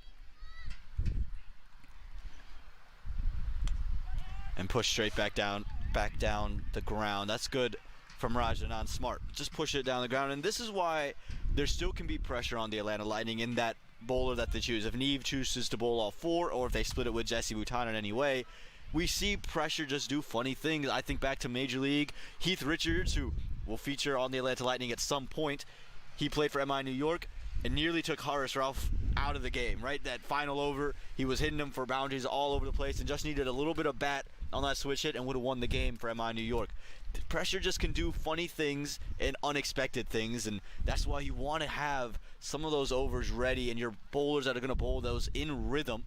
And maybe they've just saved too much for the end, the Atlanta Lightning. You talk of Haris Rauf, Nitish Kumar did against him at a bigger stage There you go. in the World Cup. And Haris Rauf, who earns his living by being famous for his death bowling, couldn't save the game for Pakistan. The last over, Nitish Kumar struck him for that boundary on the final delivery. So yeah, take it deep and funny things can happen. Tickle into the onside. Funny thing about that game there, I wasn't able to watch that live. I was in Barbados and I was following the scorecard and I saw 4 from the last ball. Oh, game's going over. I'm refreshing Crick Info and I see the 4 get hit, right? And I throw my phone. We're in the dressing room. I literally throw my phone. I might have squealed like a little girl. Maybe, maybe not. We'll save that for you guys. A mystery for you guys there. But pressure just creates funny things. Funny things tend to happen when you're least expecting it. Got through. Aaron Chenju quick with the gloves, but that's brilliant bowling from Sunny Patel. And talking about pressure and getting 2 players, if it gets to the best in business, Yep. I can tell you it can get to anyone then at this level. Deals with the bounce well and just left alone by his partner. I don't mind Ryan Wiggins saying no. Maybe just the lack of a start, maybe the lack of looking for that single. Almost feel like as soon as he saw it got hit, he just didn't want any part of it. Yeah, he was on his heels, that's for sure. Non-striker role is very important in converting those dots into single, but if he's on his heels, it's better to say no, which Wiggins did, followed by another dot. So just the 2 of the over. A very good one from the skipper. 14 gone, 67 for 6.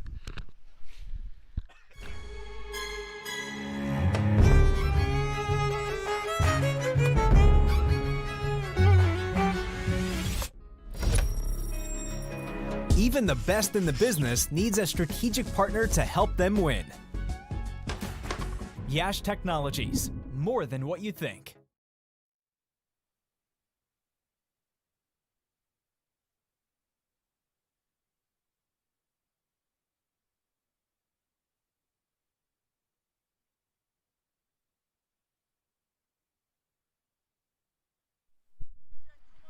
Well, 14 overs are gone in this contest, and Eve McNally's got his second over. We're starting to feel some drizzles, and Faisal Shah, he's always in the game. He's got the DLS out. He's going to tell us what the Raptors need right after this. They'll scamper on a single off a leg by. 6 wickets down, and they need +1 whatever's on that DLS sheet. And that number is 82. There you go. It says on the sheet 81, so... Yep. 1 + 81, so it'll be 82 is what they need at the end of this over. Very unlikely given the way the game has progressed. And again, in the context of winning this game in 20 overs, they don't need 82. But if this rain picks up, it could be very difficult. Straight back down the ground. Should just be 1.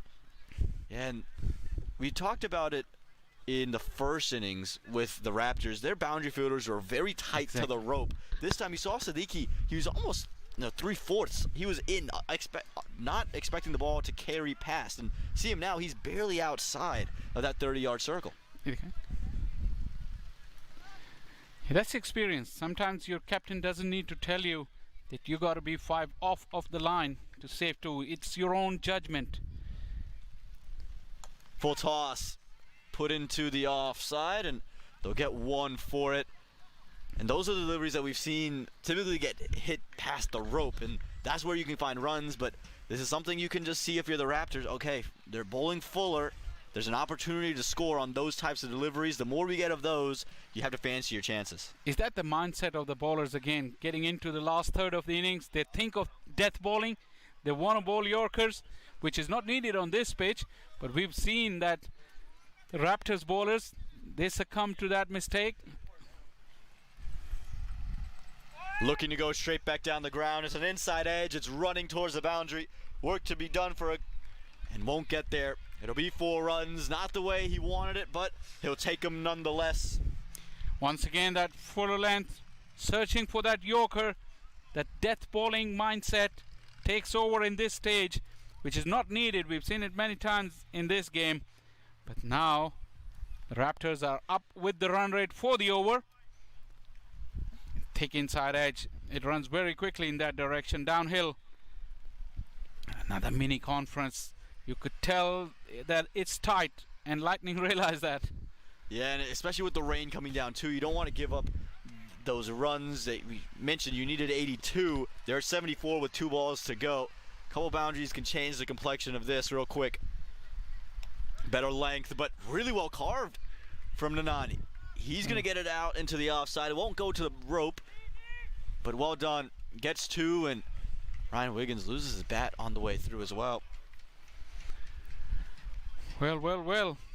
A 6 on this delivery, and if we don't play again, then Raptors have won this. This is how incredible this game has been. The rain is falling. The umpire just had a glance over his shoulder. There's plenty of blue sky towards our right, but there's plenty of dark clouds as well. Inner half of the bat again. Work to be done from the fielder. Should push for 2. No, Ryan Wiggins, he's not interested at all. It means Zanan will hold on to strike, but I'm not sure about that with the running between the wickets. 15 gone, 77 for 6.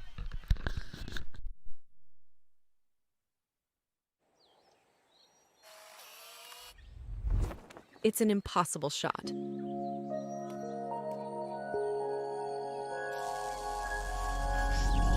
Sometimes creativity and innovation are all it takes to achieve the impossible. Yash Technologies, more than what you think.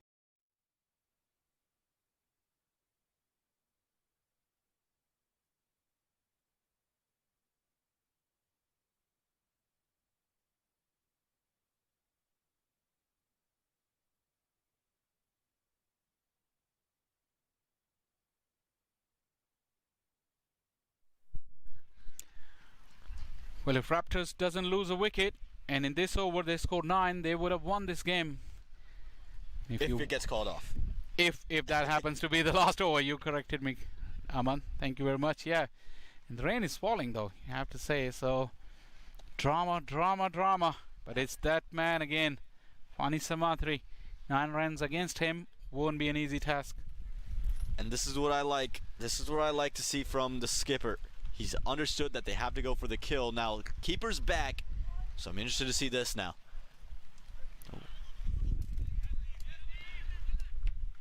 Just a single, take edge. In other fields, what would have seen those edges run past and go for boundaries, but not here with this kind of outfield. Just a single is a good result for Lightning. Yeah, and you saw a fist bump from Nanan and Samadhi just saying, good ball, well played, sir. And now keeper is up for the right-hander. This is the intriguing matchup here, and I like this from Sunny Patel. I said it just a ball ago, but understanding, okay, 9 runs, if it does get called off here, is what separates this game. Who are they least likely to score 9 runs off of? It's Fani Samhadri. He hasn't given up runs today. He hasn't given up really runs throughout his minor league career.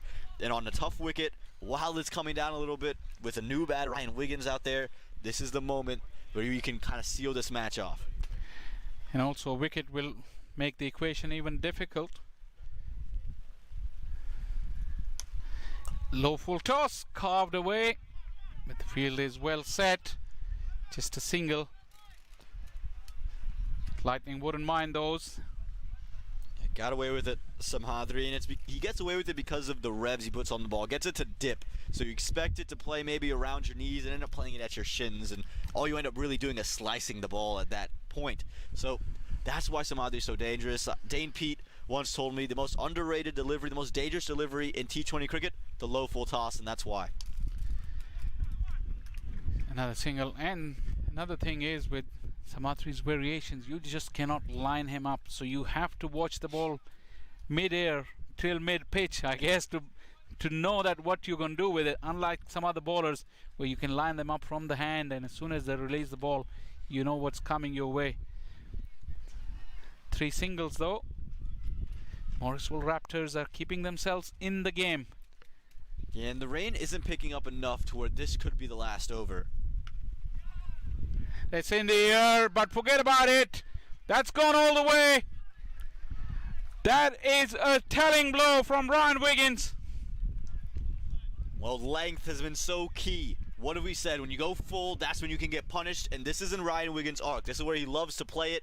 He read the slower one. He guessed the slower one. He guessed right, and as soon as he saw the length, he was able to latch onto it, and when he connects, he's got so much power. Tremendous shot you saw on the replay earlier. And now for Fani Samhadri, now some questions have to be made, and take a look at those runs, Faisal. If the game does end, it's the Morrisville Raptors. Yeah, that was just the 1 stroke, and look at how equation has changed. This is incredible, and the rain is picking up enough, Aman? Yeah, I would say no. Just stuck my hand out of our tent that we have. It is not as hard as it was when, if you remember that first innings when Rasanan took that catch and that kind of shuffle of 4 overs. That's the hardest we've had it rain, and we played through. I can't imagine much stopping us, especially with the last 4 overs to go after these 2 deliveries. Running hard, just a single. 10 off the over with 1 to go. And what'd you say? Take the game deep, because this is what can happen. Even your best bowlers, when the pressure's now on you, anytime you're bowling in the last 5 as a bowler, you have some kind of pressure, even if you've had a great day with the ball. So you never know what happens. If it happens to the best in the world, it can happen to anyone in minor league cricket as well. And that's the beauty of this game. That's the beauty of the last 5 overs.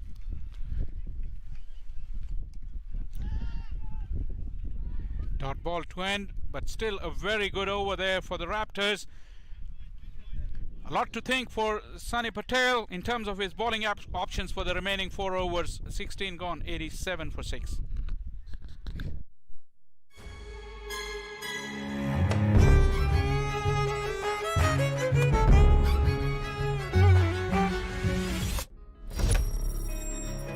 Even the best in the business needs a strategic partner to help them win.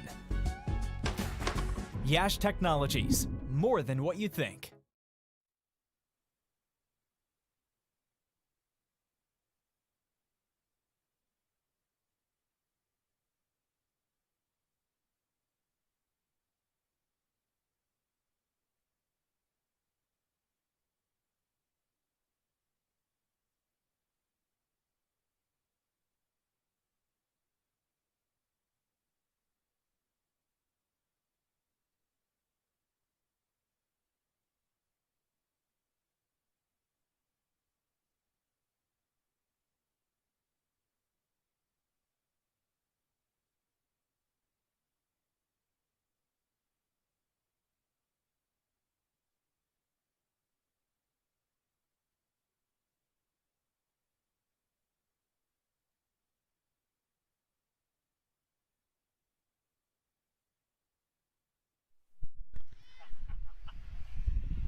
We're into over number 17, and the Duckworth-Lewis target for the Raptors at the end of 17 is 94.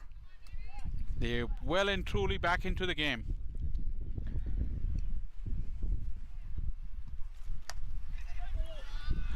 Oh, that came back real quickly at him.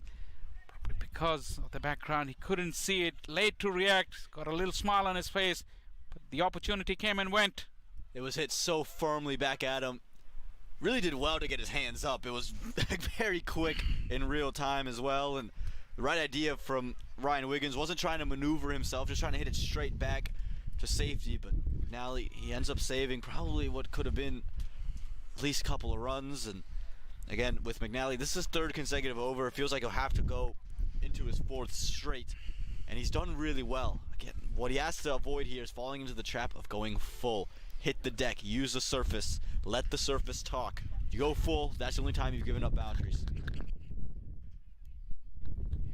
Make the batters work for their runs. Into the pitch, and it's skied up in the air. Parchment's getting underneath it. He's called for it, and he takes it. What a good catch under pressure. McNally celebrates, the Lightning celebrate, and that was a very, very important wicket. Very important indeed.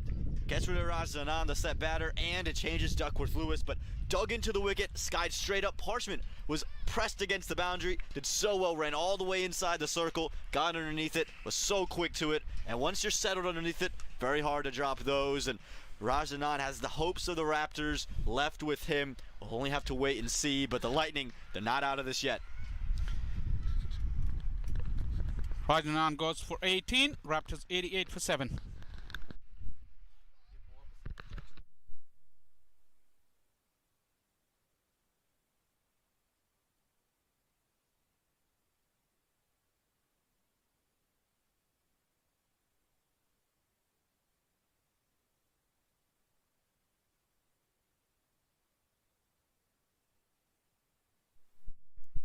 Well, I might have just helped Aditya Padala gain a couple more followers on Instagram talking about his batting highlights. They're really pure, I'll be honest.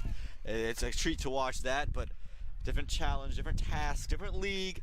And now he's got to step up straight away and find some runs, and it's because of this magnificent catch you're going to see on your screen. Faisal, talk to me about this. Well, we've seen some terrific outfield catches. It may not seem as spectacular as the others, but this is terrific. He never looked like dropping it. He picked the ball from the bat of the batter and ran all the way, keeping an eye on the ball, and caught it with complete balance. This is terrific outfielding. For me, it was just how quickly he got off. He just was so quick to the ball. That's the anticipation. Absolutely, and oftentimes you see a lot of youngsters are trying to take the catch while running. When you can set yourself, you are in much better position to take the catch. He never took a step back. He immediately went to it, like you mentioned, read it off the bat, and that's the difference of settling underneath the ball and running to catch up to it. Yes, the anticipation in fielding is the key. You got to anticipate that every ball is coming your way as soon as it's delivered. That will give you that extra split second. Aditya Padala, you said a couple of more followers. You're talking about him. He'll get a couple hundred if he can win that game here for the Raptors. And he showed some frustration after that, coming off the inside half of the bat. Again, this is going to be all about running and putting it into gaps. If you can find a boundary, great, but no need to force anything. Into the pitch. Very, very clever from McNally. He's seen all the bowlers. Before he was brought into action, he'd seen 32 overs of action, and he figured it out which lines and which lengths he wants to bowl. Yeah, we saw bowlers for the Raptors trouble Arunchenchu. We mentioned Barnwell. He troubled Arunchenchu with a similar length and line. He's just done the same to Badala, a youngster who hasn't quite picked the pace. Another play and a miss. Badala has played out 3 dots. This has been terrific from McNally. Just the 1 run. And that equation with Duckworth Lewis will become harder, although just 19 deliveries to go in the game. Probably that may not even come into play. Yeah, I'm curious as to why maybe Aditya Badala versus Aditya Gupta. Gupta is more known for his batting, more known as a 6 hitter. Maybe that's why you're saving the bigger hitter. Again, Badala more than capable, but has to show it now. Again, couldn't put the ball into the gap. Just the 1 run off the over and a wicket. This is a game-changing over, it may seem, from McNally. 17 gone, 88 for 7.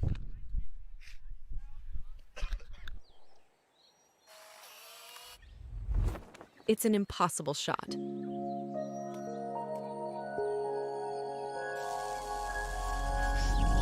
Sometimes creativity and innovation are all it takes to achieve the impossible. Yash Technologies, more than what you think.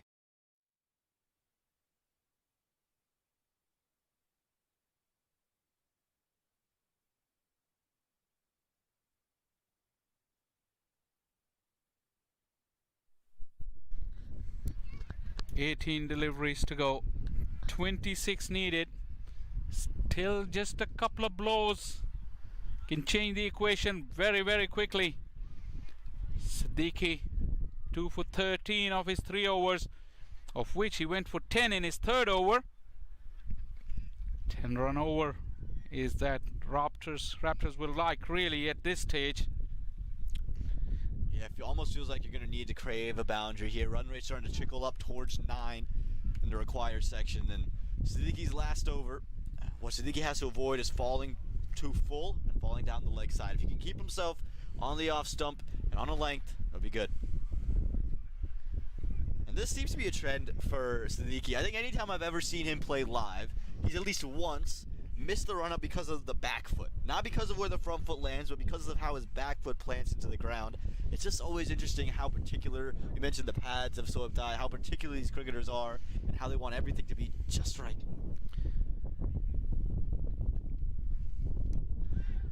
Into the stumps, into the pitch.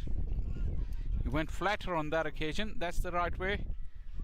You're bowling in the last 3 overs. There's no reason to give flight. You're not looking to take wickets. You're looking to consume dot balls. You do that, the wickets will follow you. So this is the time where it's T20 rush type bowling. Flat, quick. Well, he's done exactly what Aman said he shouldn't do, and he's paid the price. We've seen all day long, if you bowl in the arc of the batters, they're prepared to smash you, and the wicket won't do anything because you didn't allow the wicket to do anything for you. Oftentimes what you tell youngsters when they're trying to bowl leg spin is don't be afraid to pitch it up and give it flight, because yes, you'll get hit for 1, but a wicket will come later. But in this situation, and T20 is all situational, you don't want to give up that 6. A wicket is not worth the 6 at this point. Bowl flat, bowl at a good length, and let the batters force it. This is too easy for Ryan Wiggins, and if the Lightning go on to lose, it's because of deliveries like this. It's because you fall in that category. Slow full toss, it's been smashed, but the fielder's down there. Just a single. They're taking on the arm. The throw is good. Siddiqui has dropped the ball. And Badala's very quick, but I'm not sure he would have been quick enough to come home. Again, there's always pressure on that. Again, very, very good throw in there. There's always that pressure. Yeah, it would have been gone. Would have been easily gone. Wouldn't have even been close. How big a moment is that to miss? Another full toss. Siddiqui under pressure. And a misfield. Oh, well covered up there. Oh, this is good teamwork. Well, Just a couple of runs there. we talk about Siddiqui maybe costing them a run with that fumble. That fumble could have costed them 3 more. Instead, great work in the back. Clean it up, and they're able to come back for 2. But Siddiqui, what's happened to the length? We started to pitch it up, started to throw it up in the air. Get flatter, get onto the surface.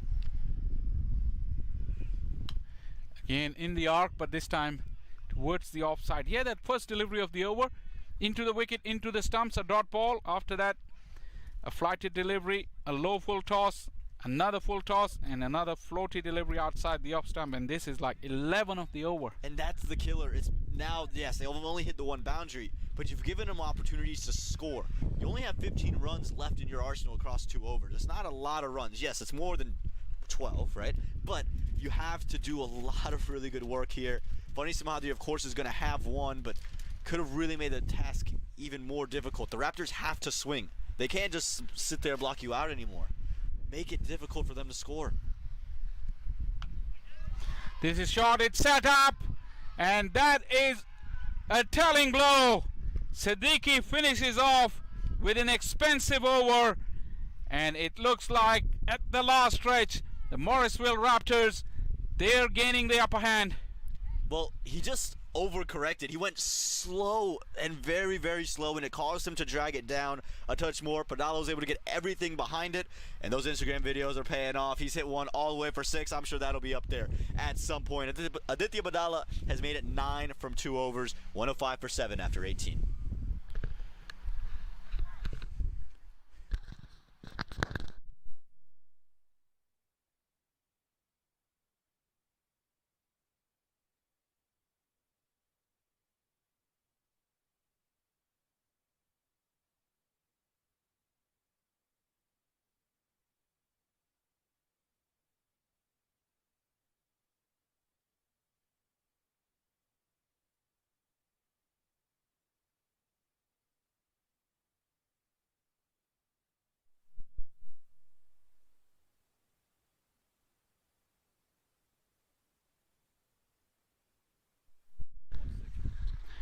Well, who would have thought 20 minutes ago or half an hour ago the batters were absolutely struggling. They couldn't find a single run for the stretch of 12 deliveries, and now they're on the brink. They just need 9 of the 2 overs. Ryan Wiggins 23 and Padala on 6. It's risky. It's risky to go full into that Yorker length, but McNally's good at hitting it. And now this is, like we said, that pressure moment in the game. You could have asked the question, maybe Funny Samadhi comes in here. I actually like McNally. He's bowled everything from this end. He's bowled really well from this end. Let him continue to do it. Let him continue to go. And save Funny for that last over. Make him hit off of that one. For the Lightning here, you have to keep your bearings about. You are not out of this contest yet. Firmly struck, bouncing in front of the fielder, just a single.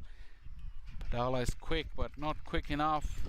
How about this partnership? Ryan Wiggins, under the circumstances, 24 of 16. Wow. Yeah, and again, he's come in and stayed in the middle. He did not look good early on in his innings. Felt like he might have been struggling, but then he was able to stick in, waited for the pressure to creep back in, and that's when the Lightning, they've gifted him some full tosses and just some hittable balls, and he's taken advantage. That's what time in the middle does. Absolute silence in the dugout of Lightning. Those drums are not beating. Pushed into the onside for a single. Fielders are sitting deep at the edge of the 30-yard ring, so easy single. Just 7 to go now, and you know, where's the risk in the field that you're going to take? Who do you bring in? Because now if you're the Raptors, I don't need that big stroke. I can level the scores now, but I could just push in. I would just be tempted to maybe bring in your long on fielder and dare Ryan Wiggins to hit across the line on a Yorker. It's high risk, high reward, but I think there's something that has to be done. Knocked him over. Something has been done, and McNally has come up with the goods. Under pressure, he bowled full and straight, and the zingers were lighting up, and that is the wicket that Lightning needed. Well, that's how I imagined that ball to go if long on is inside the circle. But with long on back, that shot's not on. There's one down the ground. He's looked to take this into the next field, Faisal. There's no reason to play that shot to that delivery. Push down the ground, get one. You only need 7 runs from the final 2 overs.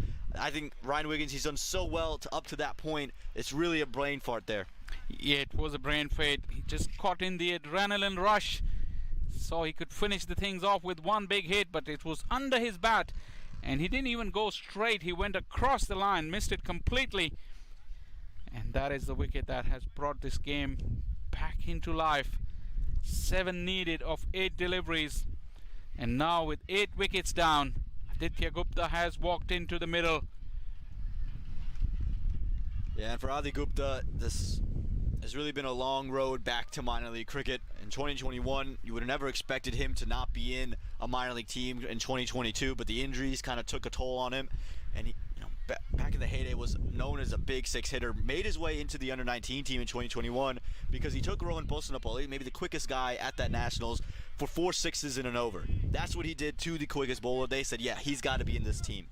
So that's what he's known for. But this situation, knock it 1, get 2. No need to go big.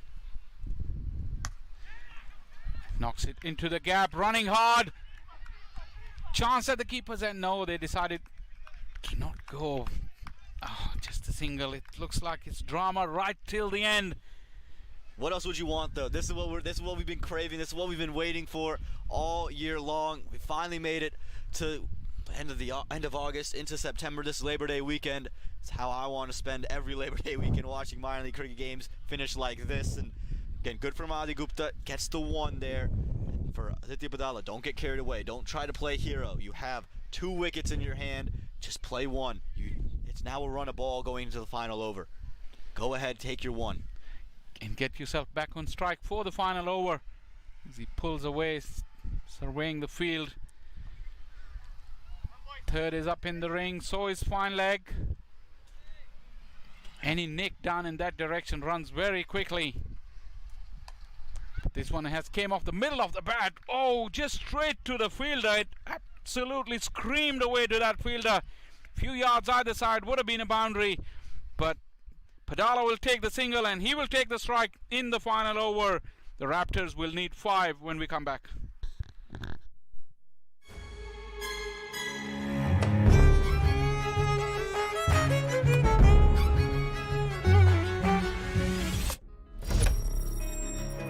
Even the best in the business needs a strategic partner to help them win.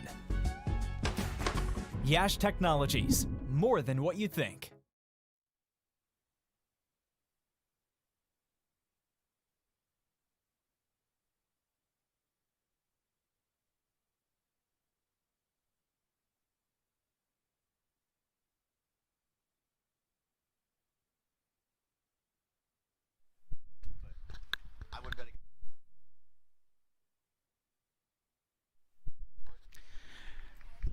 Only 5 to go, but it's still a tough one to call. Fani Samadri gives weight, and this is screaming away to the fence. Has it got enough legs? Just, I think, but the effort was superb. No team wants to give up. There might be a slight injury as well. We'll take a second look at this. Again, width on offer and just run down with those fielders at backward point inside the ring. Great look here. I think it's gone for the boundary for 4. The umpires will have to make their decision. But I think it's gone for 4. And Bhutan might have just, and when he dove, it looked like his knee got straight into the ground and got stuck. And I think that's a big injury if it is. And hopefully he's all right. We're going to hope that's the case. And again, awaiting official word from the umpires about the runs, and then official word about Jesse Bhutan. We're going to hope he's all right. Yeah, I was watching the ball. I didn't see him go to ground. Did he go with his knee first? He's just getting back up now, but he's in pain. You could tell that. Yeah, and he's one of their better fielders. You saw the incredible stop and throw he had in here, but he's one of their better players for this season. It looks like the sub is going to come on. This is a big blow, and again, just take a second look. Width on offer, run down, but I want you to take a look at the way Jesse Bhutan dives. As he comes into frame right there on your right, You should see him dive right in here, and I just think that knee just kind of gets stuck and maybe just rolled over his Just the shoulder. as I think he well, just, all his weight went into that left shoulder. That's what he's clutching at. Just 2 runs awarded though. Still 3 to go. 5 deliveries. Fani Samadri would have been disappointed with that first delivery. There was too much room on offer. Yeah, not the right ball for that field. You have fielders inside, behind point on the offside. You have to be much, much straighter to the lefty Aditya Padala. This is the one area Funny might struggle with the left-hander. Dot ball chance. No. Good backing up by Gupta. He really turned back quickly. It's a good decision not to throw, I think, for Funny Samadri. A lot of times the adrenaline will get you to throw it. If he does, it's an easy single. But now you keep pressure building. It's 3 off 4. And how costly is Ryan Wiggins' wicket? Tight run. Easily done in the end. Soft hands, good calling, good decisive running. But now Gupta is on strike and Samadri's got 3 deliveries. 2 runs in the bank for him. Could he go bang bang 2 wickets?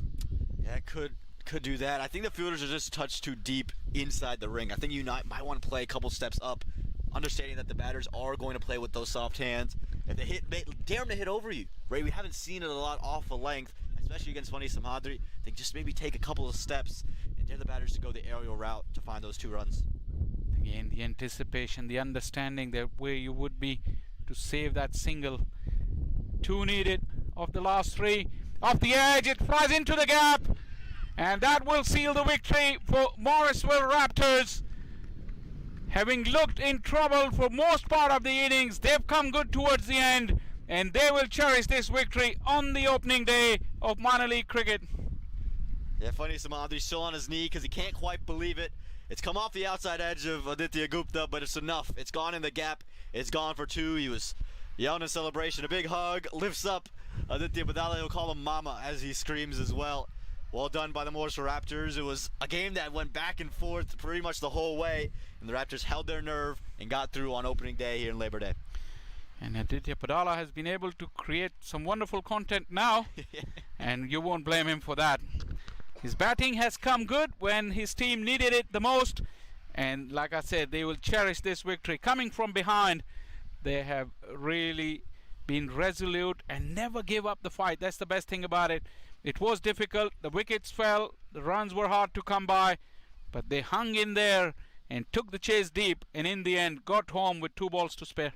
Yeah, and you look at the Atlanta Lightning, there's nothing to, you shouldn't, shoulders shouldn't sag here. Keep the head held high. You've got a long weekend of cricket ahead of you, and you've played very well. This was a below par score that you had on the board, and you really took this game very, very deep. The bowlers looked very good. You get a couple of batters to fire, and this team is going to be very dangerous, Faisal.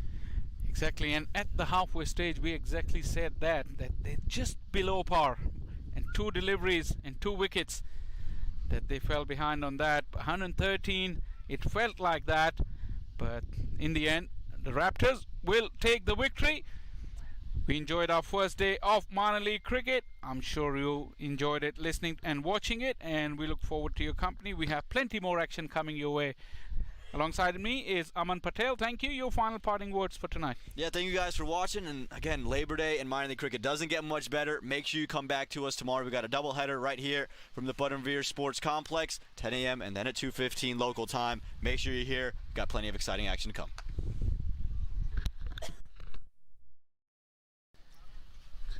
5 overs will constitute a game, Aman. As this is a big shot.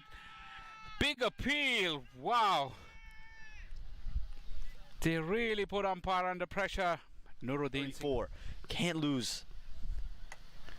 That's better. That's the area you want to attack. Straight down the ground. You'll fetch 4 runs that way as well. Again, much better. Doesn't need to try the innovative strokes. Just go play. Bowler running underneath it. And nearly made a meal of it. He'll take it in the end off the carom. And I think all the Lightning's hearts stop for him. Boldham gets through Ollie Cox, and it just seemed to get through bat and pad. I think he expected it to continue on with the angle, and it just moved just a little bit. And brilliant there from Sohab Chai. He's taken 2 wickets. Griffith goes big and the finger's gone up. Griffith doesn't like it, but the celebration's on from Junaid Siddiqui. This overs ahead, never easy in these conditions. Big Nick. Barnwell has walked back to the umpire, turned his back to the action, and the umpire hasn't made a call.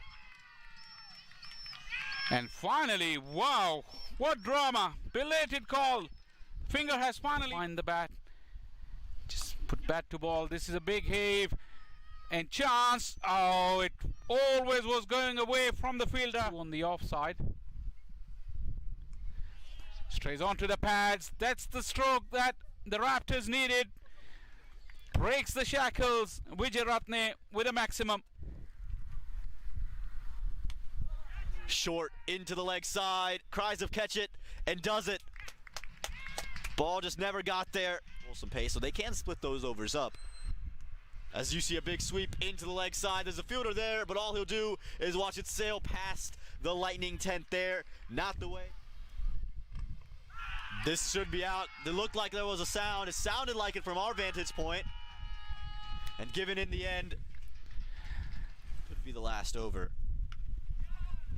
It's in the air, but forget about it. That's gone all the way. That is a telling blow from Ryan Wiggins. He runs into the pitch and it's skied up in the air. Parchment's getting underneath it. He's called for it and he takes it. What a good catch under pressure. He rushed the contact bowling. Flat, quick. Well, he's done exactly what Aman said he shouldn't do, and he's paid the price. Make it difficult for them to score. This is short, it's set up, and that is a telling blow. Siddiqui finishes off. Something that has to be done. Knocked him over. Something has been done, and McNally has come up with the goods. Under pressure, he bowled full and straight. It's an impossible shot.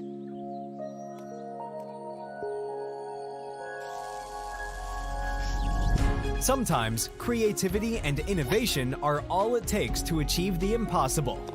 Yash Technologies, more than what you think. You're watching the 2024 Minor League Cricket Championship presented by Yash Technologies.